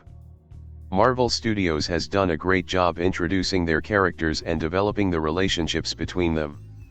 A couple of noticeables are missing here, but some new players are added into the fold. Chadwick Boseman is fantastic as Black Panther and Tom Holland takes on the role of Spider-Man. Story-wise, things are the best when the focus is on the but it flounders a bit in telling the story of a mysterious Sokovian militant played by Daniel Bruhl. His story is a bit scattered and never has a satisfying end. Another strength of the film is its pulse-pounding action. Part of what made The Winter Soldier great was that it used a lot of traditional effects and stunt work. It's the same here. Intensely choreographed action sequences come in spurts and each are incredibly impressive. Of course we get some CGI, but the hand-to-hand combat and wild chase sequences are mainly done via old-school means, and several of the scenes are still carved in my memory. The film also steers clear of the big, mind-numbing, CGI-laden finale. No crumbling skyscrapers or city-wide devastation. It's still a violent ending, but much more personal and consequential. The movie should also be commended for genuinely trying to ask some significant questions and deal with some weighty issues. And it doesn't just toss them out there and then leave them behind. These dilemmas run throughout the film. Characters wrestle with death and loss. Others struggle with responsibility and consequences. And while the film may not be an appeal to deep thinkers, among its large amounts of fan service it does explore areas that few from the genre care to. Captain America: Civil War feels like it could be titled Avengers: Civil War. In fact, it actually serves as a better Avengers sequel than last year's Age of Ultron. But we do still get plenty of Captain America, and his character is still the most intriguing piece in this entire puzzle. But as a whole, the movie does more to alter the landscape of the Marvel Cinematic Universe as we know it. By the end, things are much different. Characters have been impacted. Relationships have been affected. Most importantly, it sets before us a very interesting landscape and the potential for some incredibly intriguing storylines. I can't wait to see where things go next. For the third movie in the Captain America series, we head to 2016's Civil War. After the mayhem that occurred during Avengers: Age of Ultron and a separate event that causes an international incident, politicians push for measures that will regulate superheroes and ostensibly rein in their potential excesses. These developments lead to a rift among the Avengers. Partially due to feelings of guilt for the damage involved, Tony "Iron Man" Stark, Robert Downey, Jr., thinks that the heroes should go along with the governmental restrictions. On the other hand, Steve "Captain America" Rogers, Chris Evans, believes that the heroes should be able to make decisions for themselves and not submit to the limitations enacted by a supervisory body. With two leaders at odds, the other heroes need to choose sides. This leads toward literal internecine warfare, as the Rogers and Stark factions deal with each other. In addition, Steve's old buddy Bucky Barnes, Sebastian Stan, causes more threats as the Winter Soldier, and Cap tries to protect him, all while he deals with external issues. As my reviews indicate, I felt somewhat lukewarm toward the two Avengers movies. However, I really liked the first two Captain America flicks. 2011's First Avenger remains the best of the pre-Avengers efforts. 2014's Winter Soldier stands as the strongest of the batch that came between Avengers and Age of Ultron. Logically, this means I should enjoy Civil War, and I do, a lot, in fact. This surprises me for one reason: Civil War essentially offers Avengers 3, not Captain America 3, as it shares a whole lot of connections to the Avengers series. As much as I like Civil War, I must admit that I wish Marvel didn't feel the need to include multiple heroes in every one of their movies. Oh, I think hero cameos can be fun, such as the short Falcon sequence in Ant-Man, but single-character movies should keep the guests to a minimum. The Avengers flicks offer a great way for different roles to interact. Why water down their impact with other efforts that follow the same template? And make no mistake, as I noted, Civil War really does give us Avengers 3. In addition to Cap and Iron Man, the movie makes use of the Vision, the Scarlet Witch, Black Widow, the Falcon, War Machine, Hawkeye, and others whose identity I'll keep secret rather than offer potential spoilers. In the end, this means a good 10 heroes who feature at least moderately heavily in Civil War. Can someone explain to me how this allows the film to differ from an Avengers adventure? Just because Hulk and Thor fail to appear? I leveled the same criticism at Winter Soldier, as I felt it made its nominal star feel too tangential at times. Civil War does even more to diminish the prominence of its title character. While Cap does feature prominently, he still doesn't get the level of attention he deserves. All this carping aside, I really do like Civil War, as it might be an Avengers movie at heart, but it's a really good one that tops the first two real Avengers films. The film achieves a depth and balance that fails to occur during those efforts. Despite my references to Civil War as Avengers 3, it boasts crucial links to Winter Soldier. In particular, it brings back Winter Soldier directors Joe and Anthony Russo as well as writers Christopher Marcus and Stephen McFeely. I suspect the work of these men allows Civil War to fare better than the Avengers movies and not feel just like another tale in that series. Coincidentally, Civil War explores themes dealt with in Batman v Superman, Dawn of Justice, as that flick also looked at the real-life ramifications of massive mayhem. However, Justice did so in a fairly tepid manner, whereas Civil War brings actual drama to the notion. Most of the movie addresses these topics and the film does so in a manner that seems surprisingly rich for a big action blockbuster. Add to that good character development and Civil War boasts a three-dimensionality rare for movies of this sort. Don't mistake that to mean Civil War skimps on action, though, as it provides a lot of vivid set pieces.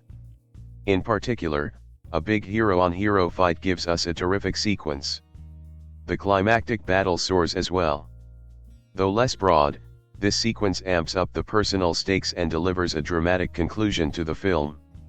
I do really enjoy the Captain America films, and Civil War continued that winning streak. This remains one of the best MCU movies. Footnote: just like every other Marvel movie, Civil War includes tags after the film's conclusion.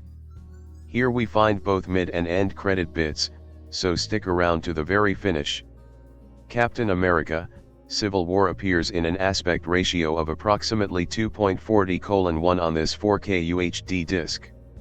This became a positive presentation. Sharpness looked solid. Virtually no softness materialized in this tight and concise image. Neither jagged edges nor noir effects created concerns.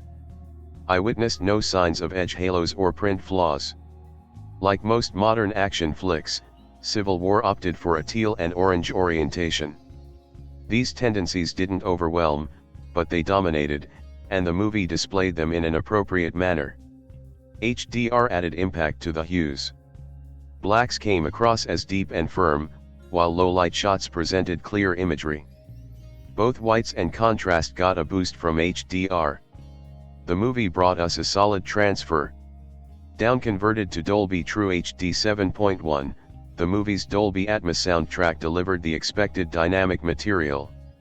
With tons of action, the soundscape used all the channels on a frequent basis. This led us to an exciting sonic experience from start to finish. The various speakers provided lots of information that filled out the movie and blended together in a seamless manner. Bullets, explosions, vehicles, you name it, and it blasted all around us. This formed a dynamic sound field with a lot to offer. In addition, audio quality seemed strong. Music was bold and full, and even with a lot of looped lines, dialogue remained crisp and natural. Effects appeared lively and vivid, with clear highs and deep lows. I felt pleased with this impressive soundtrack. How did the 4K UHD compare to the Blu-ray edition?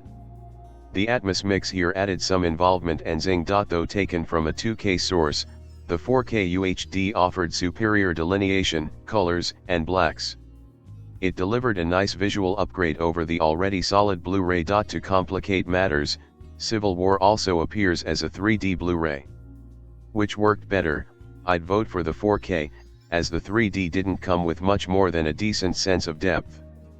The 3D lacks sizzle, so the picture quality upgrade of the 4K makes it the one to pick. Note that in the 3D version, The aforementioned major action sequence offered one change from the 2D disc, a different aspect ratio.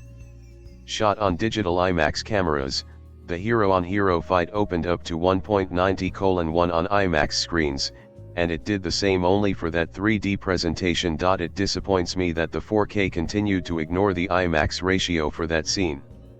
However, the 4K's visuals positive still made it prefer, unless you just can't live without the single 1.90:1 sequence. No extras appear on the 4K disc, but we find a mix on the included Blu-ray copy, where we open with an audio commentary from directors Anthony and Joe Russo and writers Stephen McFeely and Christopher Marcus. All four sit together for this running, screen-specific discussion of story/character areas and influences/inspirations, stunts and action, cast and performances, sets and locations, various effects, music and editing, and connected subjects. This foursome of filmmakers did a terrific commentary for Winter Soldier, and that winning streak continues here. Given the personnel, we get an emphasis on story/screenplay/character domains, and we locate plenty of great insights there. Other topics flesh out the piece and help it become informative and enjoyable. Under the banner United We Stand, Divided We Fall, two featurettes appear. Together these last 45 minutes, 43 seconds, and offer details from Anthony and Joe Russo, McFeely, Marcus, producer Kevin Feige, Marvel Studios co-president Luis D. Esposito, fight coordinator James Young, executive producers Victoria Alonso and Nate Moore, stunt coordinator Stan Hargrave, prop master Russell Bobbitt, head of visual development Ryan Mean Writing, visual effects supervisor Dan DeLeo, and actors Chris Evans, Robert Downey Jr., Anthony Mackie, Sebastian Stan, Frank Grillo, Elizabeth Olsen, Paul Rudd, Jeremy Renner, Scarlett Johansson, William Hurt, Don Cheadle, Paul Bettany, Chadwick Boseman, Daniel Bruhl and Tom Holland. Fall looks at story/character areas and connections to the other Marvel films, cast and performances, the Russos' impact on the production, stunts and action, sets and locations,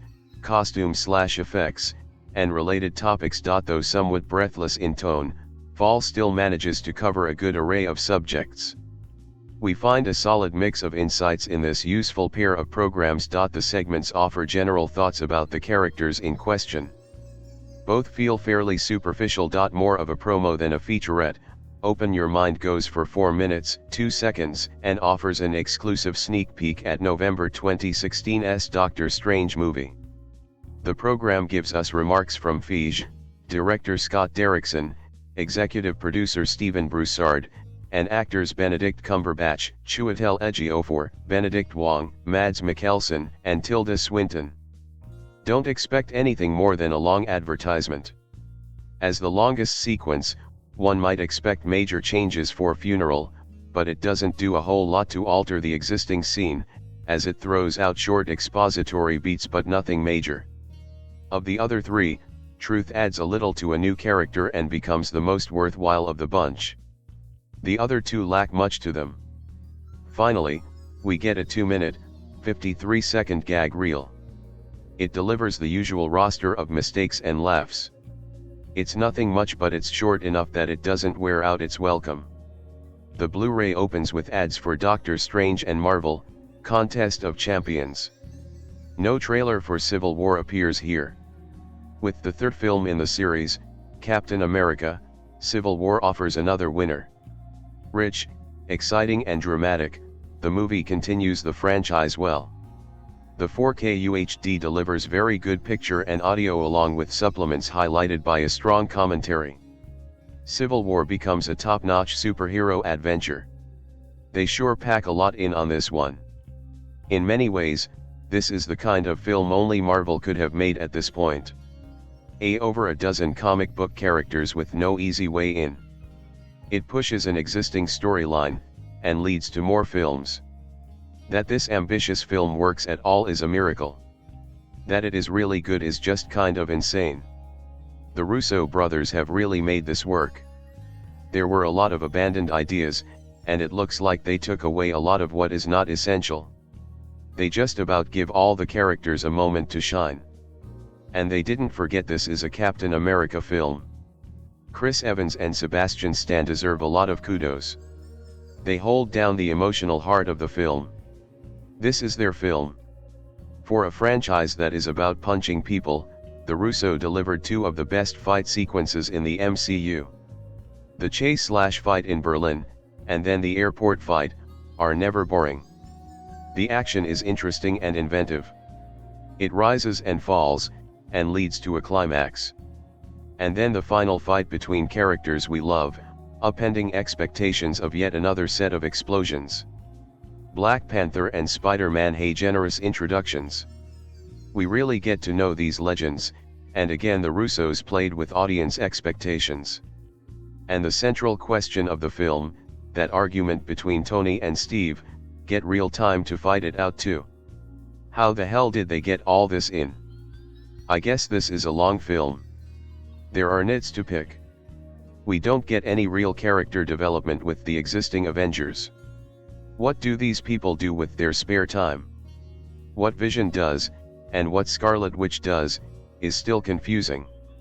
The film is long, and dense. It just about works, but they really could have cut around a third of the cast. But they would have lost the spectacle. But maybe we would have gotten more human moments. Everything Falcon and Bucky are so great. We get so little of Sharon. Zemo barely seems a threat, more of a plot device. The main criticism really boils down to wishing this was more of a Captain America film. This is still a thrill, and it seems even more vital to the MCU than Age of Ultron. This film is an incredible feat, and moves the MCU into exciting new places. Marvel at the top of their game. Captain America: Civil War is the latest summer blockbuster from Marvel Comics and their parent company Disney in an endless list of comic book adaptations meant to take over mainstream cinema, squeeze double the money out of comic book nerds and squeeze money out of their children too. I like comic books. The lifelong novel reader in me believes they're overpriced, but I get their appeal. I just can't marvel at the movies, guys. Why the fuck are film adaptations the yardstick of success for contemporary art anyway? I wanted to like Captain America: Civil War. I wanted it to be different, but it's every bit as flat, bloated, and meaningless as the slew of pre-packaged, mass-produced superhero movies that came in recent years. The story of Captain America: Civil War is quite convoluted and requires a certain level of involvement in Marvel's cinematographic canon, so buckle up, star. The movie opens with the Avengers battling an international terrorist in Lagos, Nigeria, which ends with Scarlet Witch, the otherwise interesting Elizabeth Olsen, inexplicably hurling the exploding bad guy into a building full of humanitarian workers. Because of that and the destruction of Banana Republic of Sokovia in Avengers: Age of Ultron, the United Nations decide to legislate on the Avengers in order to minimize the destruction and number of lives lost during interventions. Thought this was the plot of Captain America: Civil War? Of course it isn't. It merely is the backdrop. The main storyline of the movie actually involved Steve Rogers, Chris Evans, and his buddy from the other movie that I haven't seen, who I only recognized because they referred to him as the Winter Soldier. When he somehow decides to bomb a United Nations conference following the Nigeria fiasco, Rogers takes on himself to investigate and potentially clear the name of his buddy. At this point, I'd really suggest you watch Captain America: The Winter Soldiers, which Tony Stark, Robert Downey Jr., is really against because it would tarnish their image internationally. Rogers doesn't understand that because he's an old, timeless fart. Shenanigans ensues. It's the best I can put it, really. Now, remember a couple weeks ago when I slogged through Thor: The Dark World and wished upon a star for a livelier and more challenging superhero movie? How mistaken I was to put any hope in Captain America: Civil War. It is written by the same two guys. It was bound to be the same kind of lifeless. Perhaps the most infuriating part of this movie is the fake-ass ethical dilemma that pits Captain America and Iron Man against one another, though. Rogers represents the traditional values of America and Stark is supposed to represent a more modern individualism, but it's Rogers that upsets the frail balance of international politics by trying to save one guy's name. Not even his life, his name. Plus, Rogers and Stark are not really in an idealistic deadlock. It was all orchestrated by some bad guy I didn't even understand the involvement of in the freaking movie. Rogers and Stark were played by an villain, they did not really disagree on anything. Another thing that pissed me off is how flat and bloated the movie felt. I get it, Captain America, Civil War was meant for the big screen, and since it turned a profit, Disney doesn't really care how it looks in your living room. It was meant to be a sensory experience, and if you were dumb enough to miss it in theater, it's not their problem. Great. Captain America, Civil War is a disposable experience for a disposable audience. It's not incompetent like Batman v Superman, Dawn of Justice was, but aside from the final face-off between Rogers and Stark, the narrative is flimsy and inconsequential. It's just jacked up with long, meaningless scenes of mass destruction interlaced with witty banter from a slew of superheroes I don't really have any relationship to. Just like so many other Marvel Comics adaptations, this feels processed and unloved. Captain America, Civil War just goes through the motion of what the target demographic is supposed to want. It reeks of marketing meetings and test audiences. Making it in Hollywood might be a yardstick of success for contemporary artists, but the truth is that Hollywood needs comic books more than comic books need Hollywood. Movies like Captain America, Civil War are technically competent, but lack the magic the initial medium brought. It lacks any magic at all, to be honest. I'm through with Marvel movies. I'm going to vote with my money and stop feeding the beast, because whoever decides to put these movies out obviously cares about my money more than it does about my enjoyment. It's horseshit. It's not going to get better anytime soon either. Look how many superhero movies are planned for the next 5 years. Have fun spending your hard-earned cash on movies like 2017's female lead Spider-Man spin-off, or even better yet, 2019's unknown Marvel movie. Planning release dates before the movie is even written is a recipe for disaster. Down with this bullshit. Audiences deserve better. The bad news is, there are about 10 movies going on in Captain America, Civil War, which is at least 7 too many. The good news is, most of them are fun, and there are enough rousing moments to elevate the movie to Marvel's top tier. Although Thor, the Hulk, and other recurring characters have gone missing this time, with somewhat vague explanations for their absence, nobody's going to mistake Civil War for a chamber piece.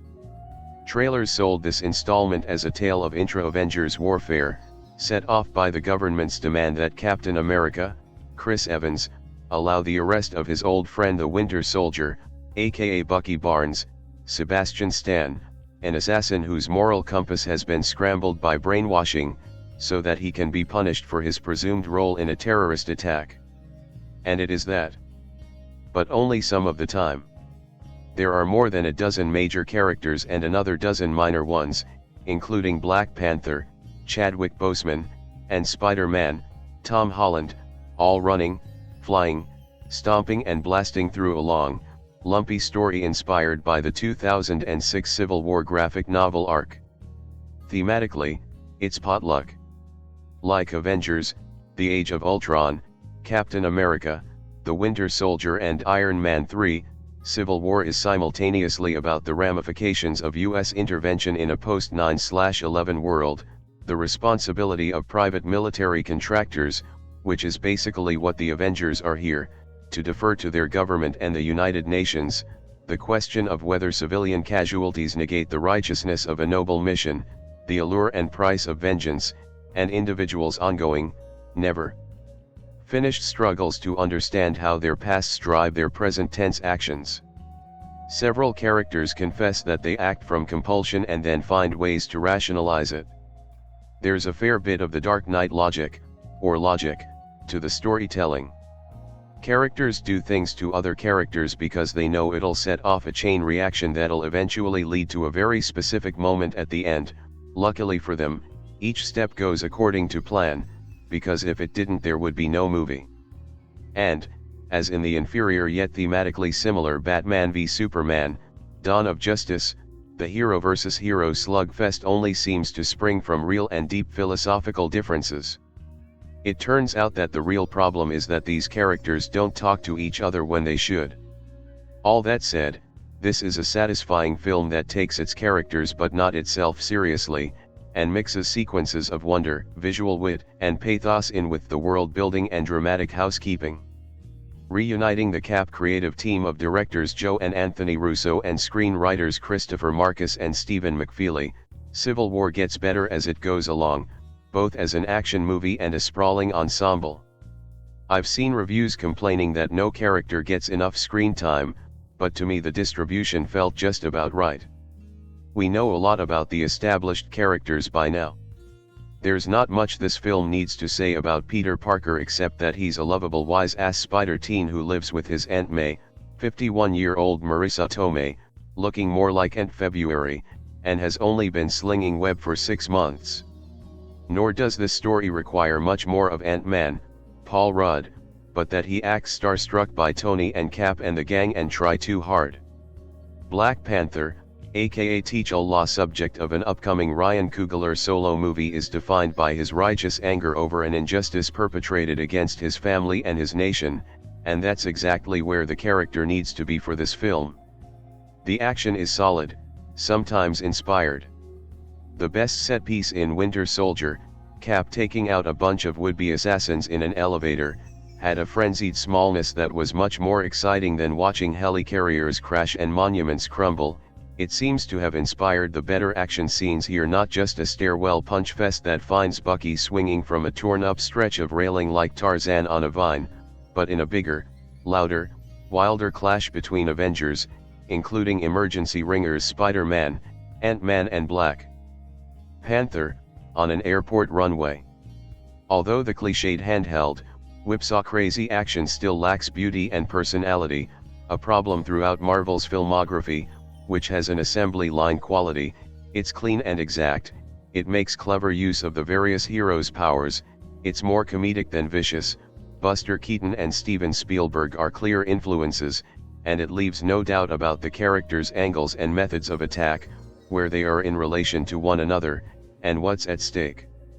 The script never convincingly squares this film's vision of Cap as a guy who's willing to go it alone against government forces, led by William Hurt's Thaddeus Thunderbolt Ross, who want to regulate superheroic interventions with the Captain America of the Winter Soldier, who decided he'd rather go against his own government than allow one of its highest-ranking military officials to order extrajudicial assassinations.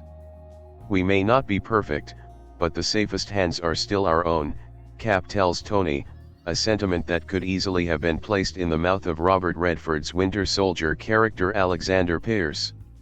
It's as if Cap is a hypocrite who thinks vigilantism is okay as long as he's the vigilante, which would be a solid point if anyone in this movie raised it. Seems to me that Iron Man industrialist Tony Stark, Robert Downey, Jr., with his cowboy capitalist inclinations, would be a more likely candidate to espouse the positions Cap embraces here. True, Stark is troubled by seeing Cap, the Falcon, Anthony Mackie, Scarlet Witch, Elizabeth Olsen, and Black Widow, Scarlett Johansson, cause innocent Wakandan relief workers to die while trying to stop the heist of biological weapons in Lagos, Nigeria, and he's genuinely shamed by an encounter with a State Department employee, Alfre Woodard, whose son perished during the final battle in the Age of Ultron. Still, the philosophical positioning of Cap in relation to Tony feels a bit take our word for it. I bet it worked better on the page. But the Russos' deft switching between slapstick and melodrama, the surprising outcomes of key storylines, and the strength of the central performances go a long way towards overcoming nitpicks. Much has been written about DC Films' fashionable darkening of Superman, but the loss of the big blue Boy Scout doesn't sting as much as it would if we didn't have Cap around to fill that imaginative space. Evans has a bit of Christopher Reeve's magic. He's as nice as a screen hero can be without seeming dull. The directors make the comparison official in a scene that evokes memories of the Daily Planet helipad disaster in the 1978 Superman. Watch how Cap solves the problem. It's not just about super strength, it's about figuring out what to do with his legs and arms. Cap's straightforward goodness is a tonic in an age of grit for grit's sake, and his quiet scenes with Bucky have an unironic emotional charge that's ultimately more radical than Batman and Superman's glowering in Zack Snyder's recent mope fest. I miss the kooky, at times cryptically obsessive quality that Joss Whedon brought to the Age of Ultron, but this is a smoother, more consistent film with its own oddball moments, such as Paul Bettany's vision making Paprikash for Scarlett Witch while listening to Chet Baker, and Falcon's startling name check of racist police officer Mark Fuhrman. I'm not sure Marvel's film slate will ever overcome charges that the series is less cinema than a giant screen TV series that makes you wait several months for a new episode. But I don't think the filmmakers or the fans care about those distinctions. These are late capitalist America's version of Greek gods, running, jumping and flying through stories that are as contradictory and self-defeating as the country that spawned them. They often claim they're destroying the world in order to save it, but they don't really know why they do things. They're mysteries to themselves. The deeper Marvel dives into those mysteries, the more artful and memorable this franchise will become. I've written a lot about Marvel products, which isn't hard considering how ubiquitous they have become. For the most part, I have enjoyed most of what Marvel has been putting out, but I feel like they have not been breaking much new ground lately. Case in point, despite giving last year's Age of Ultron a glowing review, I thought about that very little about it after I saw it. I spent most of the year thinking about more interesting films such as Inside Out, The Force Awakens and even Marvel's own Ant-Man. To be fair, I stand behind a positive review of Age of Ultron, but it also showed cracks in the armor. To be fair, there were reasons to be excited for Civil War. Film for film, Captain America has possibly the best track record. The first Avenger was great, and the Winter Soldier was even better. With that in mind, I hate to admit this sort of thing, but I had a feeling I knew what I was gonna say in my review. It was nothing new, but they still made an enjoyable movie. I've never been so happy to be wrong. As the title implies, Captain America and Iron Man are at odds after a rescue in an African nation goes awry, resulting in many casualties. The Avengers are given a choice: register and become employees of the government or become outlaws. Being moved by the family of one of the victims, Tony Stark is more willing to play ball and join registration, feeling that regulation will help. Captain America, on the other hand, is reluctant to sign off on that because he fears that with government regulation, he will not be able to do his job. The two collide over ideologies and bring in a cavalcade of other superheroes, Ant-Man, Black Widow, and Spider-Man, who are all on different sides of the fence. Meanwhile, there is a puppet master who is manipulating Bucky and creating tension, with some facts about Bucky's shady past finally revealed. As mentioned early, Captain America: Civil War is a triumph. After constantly upping the ante, Captain America succeeds in a unique way, by actually scaling back. Civil War offers the best of both worlds. The film presents the big crossover with Cap and Iron Man teaming with / battling all these other heroes, but the focus remains where it needs to. Heroes like Ant-Man and Spider-Man appear in supporting roles.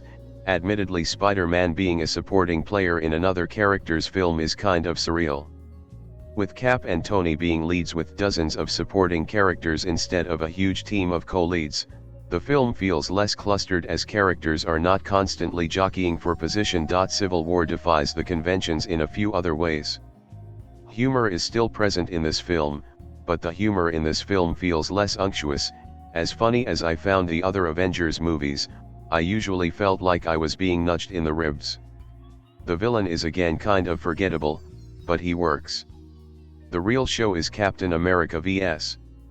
Iron Man, and the villain is just despicable to keep the flow of the film going. Also, after years of explosive climaxes that are exciting, but overstay their welcome, Civil War has a quiet but exciting mano-a-mano battle. This felt necessary because the big action set piece actually happens a few scenes earlier, and the Russo brothers were smart enough to know they didn't need to try to top that. The scene in question is the big battle royal between all the heroes. This scene may just be the best action scene of any Marvel movie. Captain America, Bucky, Iron Man, Spider-Man, Black Widow, Ant-Man and so many others are battling it out, not against some villain, but against each other. There are a lot of characters and each of them have a moment to shine. Ant-Man is crawling around inside Iron Man's suit, Hawkeye uses his bow and arrow skills in new ways, and despite this not being Spider-Man's first rodeo, seeing him in action against guys like Captain America is a fun change. Also, the story allows for some much-needed character development. Captain America has remained one of the most interesting Avengers because his limits have been genuinely tested in The Winter Soldier and this film is no exception. However, many of the other characters receive some much-needed development. After years of being a consummate screw-up, Tony Stark's mistakes finally catch up with. While he still remains a fast-talking smart aleck, we see a darker, more remorseful side to his personality. Civil War also digs a little deeper into his past. The film shows a few more faces to these familiar characters' personalities. Black Widow, for example, shows an icy, callous side when dealing with her former friends refusing to register. On that note, much of the reason the premise works is because the film presents both sides of the argument. The film shows the consequences of what happens when these characters operate unchecked, but it also shows what happens these heroes cannot do their jobs. The whole Team Cap vs. Team Iron Man thing is not just a marketing ploy, fans can actually argue about who is right. While most of the characters who end up 6 feet under are the usual red shirts, many of the A-listers begin to show some actual battle scars, injury, and without giving things away, serious things do happen to them. Captain America's Civil War does have a few flaws in the armor, but they're minor. There is a directionless love story between Steve Rogers and Agent Carter's descendant. This is such a minor gripe that I honestly had to pick my brain to cook up a complaint. That's the power of Captain America, Civil War. For recommendations, anyone who has enjoyed everything else Marvel has put out recently will naturally enjoy it. However, those who have felt like they have seen it all and are beginning to feel a little jaded might find enough exciting scenes and surprises that this film may reinvigorate their fondness. After everything that happened by the end of Age of Ultron, The Winter Soldier and The Avengers, also because of something that happened early in this film, the team has been presented with something. This certain something is a sort of contract that will be signed by the UN. And hopefully by the heroes, that would prevent from taking on superhero jobs on their own. They would basically be under the control of governments and would only be used if deemed necessary. This creates a bit of a divide between the teammates, with Tony Stark, Robert Downey Jr., being very positive to this, thinking it's a great idea because of all the damage they have done. But on the other end of the spectrum we have Steve Rogers, Chris Evans, who's all like hell no, that's a bad idea. And while this political, and eventually physical, confrontation goes on, there are also some more personal problems going on for Cap when his old friend Bucky, Sebastian Stan, is seemingly framed for committing one of the biggest acts of terrorism in recent MCU history. So there are a bunch of stories going on, even a good amount more than I mentioned, but most of them are so small that I don't deem them worthy of a mention. With so many stories at play, with so many characters being part of it, one would assume that it would just turn out messy and pretty terrible. But guys, you can't believe how happy I am to say that it all turned out pretty well. And by pretty well I mean fucking awesome. There are a lot of things at play here, yes, but none of it feels shoehorned in but instead works perfectly. In lesser hands this plot would not have worked at all, but thanks to the directors at hand and the writers we got a surprisingly dramatic and well-written story that both entertained and intrigued me from start to finish. It's both an action movie and a bit of a tough, provoking political drama where you see both sides of the argument to a level of understanding they both come from. Yeah, it was a pretty great story in both idea and execution. I think we can all agree that we know how great the main cast are in their respective roles considering we've seen them all so many times. I will just say however though that they are running on all cylinders here and have never been better. So let's talk about the newer ones who haven't really had interplay with the old characters. Ant-Man, Paul Rudd, had a seamless transition from solo to team player and was as hilarious, if not even more so, than in his own movie. Black Panther, Chadwick Boseman, was a pretty good character who got a good introduction into the universe, with Boseman giving a great performance as him. But guys, the best has been, pretty much, saved for last. Tom Holland as Spider-Man. Mother of God, he is absolutely amazing.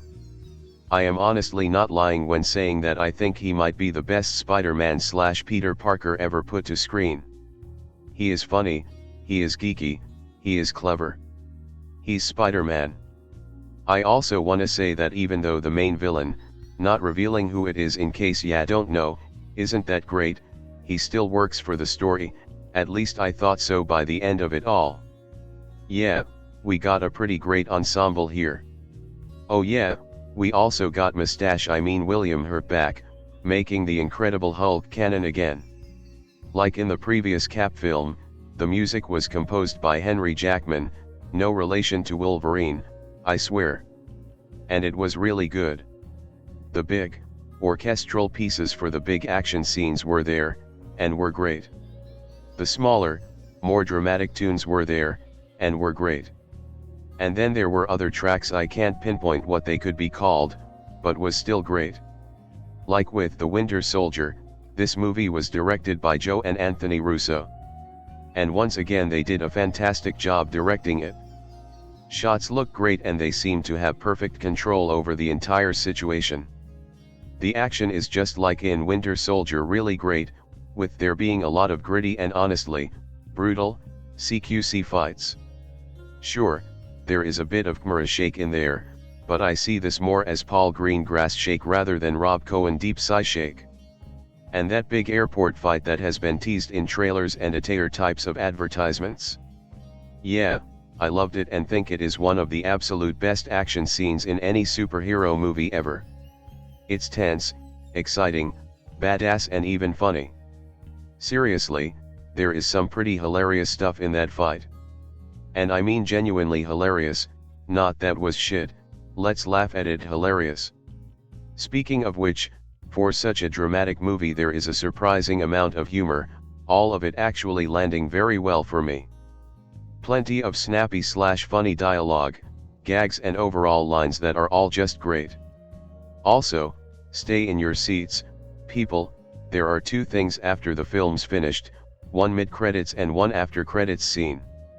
Let me begin this review saying that I am not a comic book addict, I never really had the opportunity to read them and I don't have the opinion that one should read and master them to enjoy the film format which is based on the comics.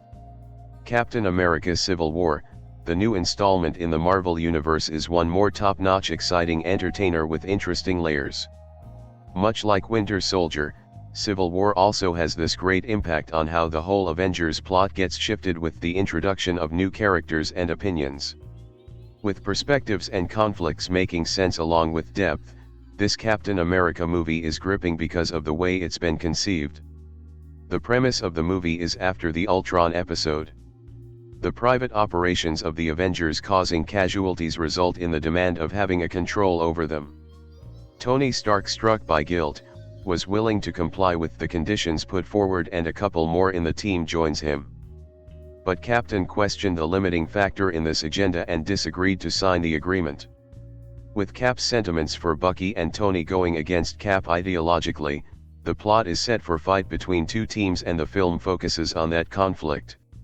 From a mere entertainment perspective, Civil War might stand slightly below your expectations. Because the first half of the movie is focusing more on the verbal side of conflict and whatever fight you get to see is largely on the fist fight, kick and beat category. The film really kicks in the second half with that actual fight between the two sides happening on that airport. The surprise entries and certain surprise moves will really entertain you for sure. The Joss Whedon model quirky funny scenes and conversations were also there in the second half which sort of increased the amount of laughter among the audience. I really liked the way Robert Downey Jr. underplayed the usually eccentric vivacious Iron Man / Tony Stark. The performance sort of justifies the phase the character is going through.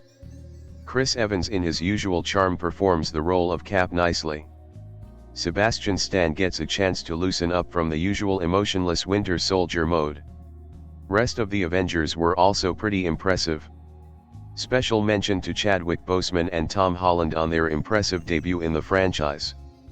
The Russo brothers have made the movie in a completely engaging way. Looking at the sort of darkness and perspective war this movie has, finding the right balance is a really difficult task, and I think they have managed to achieve it. The screenplay skillfully includes the events in a catchy, smooth way. The catastrophic damages we see in the earlier films, the story of the less concerned lives, the questioning of the vigilante nature of the Avengers, etc. gives the movie more of an interesting, fresh tone, as most of the superhero films these days are getting criticized for being repetitive. Conversations have grace, depth, and occasional humor. Visuals are grand and the visual effects are of great quality. Maybe because of the nature of the film, the background score isn't delivering the usual goosebumps feel. On the whole, Captain America: Civil War is as entertaining and deep, looking at the franchise and character equations, as The Winter Soldier. It's not the roller coaster Joss Whedon movie, but it is an impressive Russo brothers movie. Last month, I was severely disappointed with the meeting of two comic book titans on the screen. Batman v Superman shot big, but missed. With film trailers pointing to a rich philosophical divide between Bruce and Clark, culminating in what could have been the battle royale of all things geekdom, instead, the film was a mess, one failing at the heavy task of world-building multiple franchises for Warner Brothers while trying to build a coherent narrative, worthy of the timeless heroes. I don't want to make this review a comparison piece, because I'm sure you'll find many of those on the internet, formally written as articles or scribbled on random comment threads. However, this instinct to bring up BVS is no accident, nor is it unfair to draw a comparison, as at one time, both films were set to open the same day.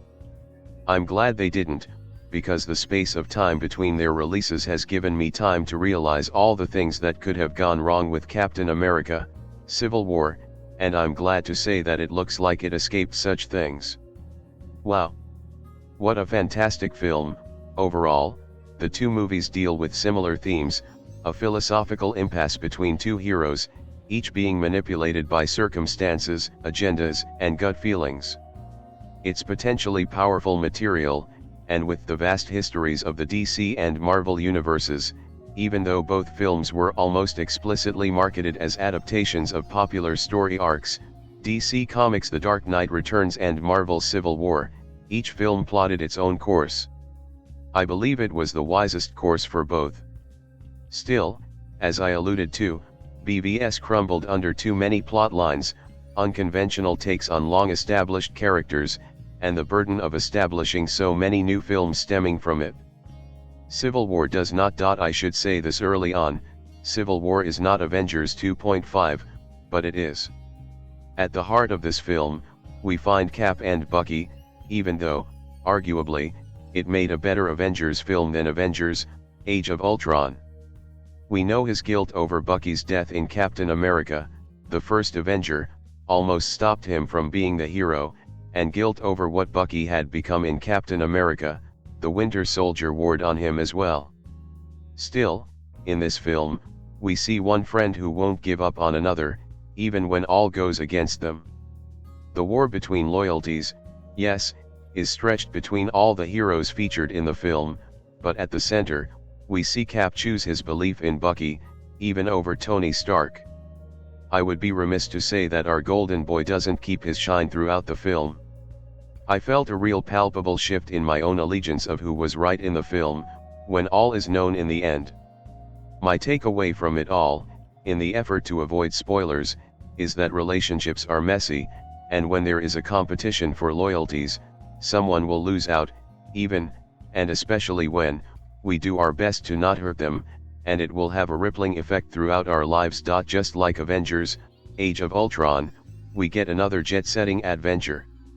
I lost count of how many times a city or country was plastered across the screen, signaling a transition in location, but we go all over here. Still, I didn't ever feel lost. The plot moved along at a pace that never slogged, and even after a 147-minute runtime, I wasn't looking for it to end. Crowd-pleasing isn't always said as a compliment in all circles, but here, I can share that the theater I was in cheered, laughed, and awed throughout. There are some great surprises for general audiences within this film, but nothing that comic buff couldn't see coming. While I could go into a lengthy dissection of all characters and their loyalties, I'll try to be brief in what needs to be said. Someone who won't get mentioned much in many reviews, but who brought the goods was William Hurt, returning as Thaddeus Ross, now Secretary of State. Seeing him without the Hulk and nary much mention of him at all was a little strange, but I've always respected Hurt as an actor, and he didn't disappoint here, acting as the face of the catalyst for dealing with the hero's recurring collateral damage through the Sokovia Accords, a global response initiative aimed at keeping the heroes on call and in check by the world governments. This legislation is brought about alongside news of a terrorist incident implicating Bucky Barnes, also known as the former Soviet assassin, the Winter Soldier.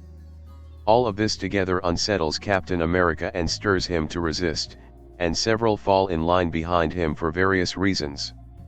Through the preceding Marvel films, we have seen these heroes witness a corrupted SHIELD organization, and they feel reason to defy the directives, if on nothing else but the idea of precedence alone. On the other side, we see Iron Man, who feels guilt for the damage he and others have caused. Falling in line among others behind him, we have two new heroes, Black Panther and Spider-Man. Black Panther, played by Chadwick Boseman, was probably my favorite aspect of the film. His power, presence, and sense of duty were incredible. From his story arc, we get a powerful lesson on seeking justice before vengeance, merciful in ways but just as resolute. Retaliation can often bring other hurts into our own lives, and seeing his story spoke the most powerful lesson in the film to me. Spider-Man, on the other hand, was just pure glee. He's absolutely incredible to see alongside all the others we've known in the Marvel Cinematic Universe, and his adolescent nature, brought out wonderfully by Tom Holland, made him feel unique, as he played with the adults. I can't wait to see more from both characters moving forward. Civil War never felt beholden to world building of establishing the many films that will be following, however, it did feel richly constructed upon the many films made prior, which is more than great.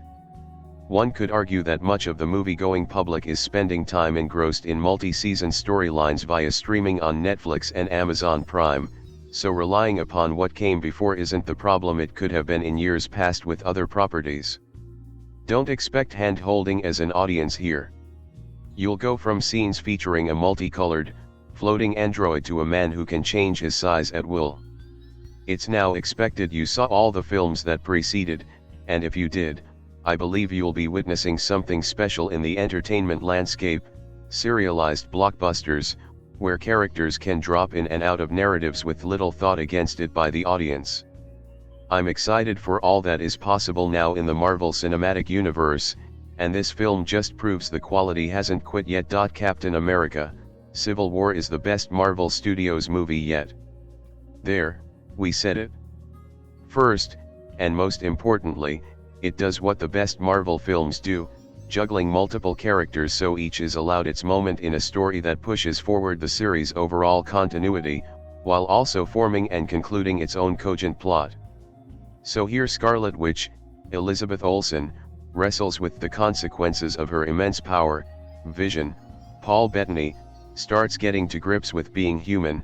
Black Widow, Scarlett Johansson, finds herself torn when the battle line is drawn, and supposed retiree Hawkeye, Jeremy Renner, just can't stay out of the fight. Then there are the new recruits, Black Panther, Chadwick Boseman, playing it gravelly and furrow-browed, nimble protector of a secretive African nation who has his own beef with Bucky, and a quippy kid from Queens, Tom Holland, who crawls up walls in a red and blue outfit and can shoot webs at people. His introduction to the action is resoundingly joyous, the reboot the character truly deserves. "I don't know if you've been in a fight before," he's told by one opponent, "but there's not usually this much talk." Even Paul Rudd's Ant-Man receives more than a tokenistic "hey it's him" cameo, and in spectacle terms at least, is given the film's biggest scene. At its not so soft and gooey center, though, is the friendship between Steve Rogers, Chris Evans, and Bucky Barnes, Sebastian Stan, two war buddies out of time, one of them out of his mind. Stan remains, for the most part, as blank and frosty as he was in The Winter Soldier, allowing only the occasional warm glint of 40's sidekick Bucky. Evans, meanwhile, further hones a role he's effortlessly owned for 5 movies now, pushing Steve to impressive new depths and reminding us that his straight arrow still has a dangerous edge. The Steve/Bucky thread stretches back to the first Captain America, and is what makes this Cap 3 rather than Avengers 2.5. But built around that is the bigger conflict that, despite the title, does place it as a direct sequel to Age of Ultron. In a similar way that Zack Snyder's DC world reacted to Superman's ascension and the emergence of its meta-humans, though here it is more lightly and elegantly handled. The world of the Avengers has had enough of these enhanced agents wreaking collateral havoc and decided, not unreasonably, to bring them to account. So U.S. Secretary of State William Ross, reappearing for the first time since he was just a monster-chasing general in The Incredible Hulk, presents the Sokovia Accord, signed by 117 countries, which states the Avengers should be answerable to the United Nations. Racked with guilt over his Ultron faux pas, Tony Stark's all for it, and Robert Downey Jr. burdens the still occasionally glib hero with a weight of the world weariness that is well matched by his own MCU mileage. But stubborn Steve, distrustful of the post-war world's version of authority, refuses to sign on the dotted line. It's bold of writers Christopher Marcus and Stephen McFeely to place their title hero in the most obviously dubious position. If the Avengers don't answer to the UN, who should they answer to? And Steve's defense of Bucky is questionable.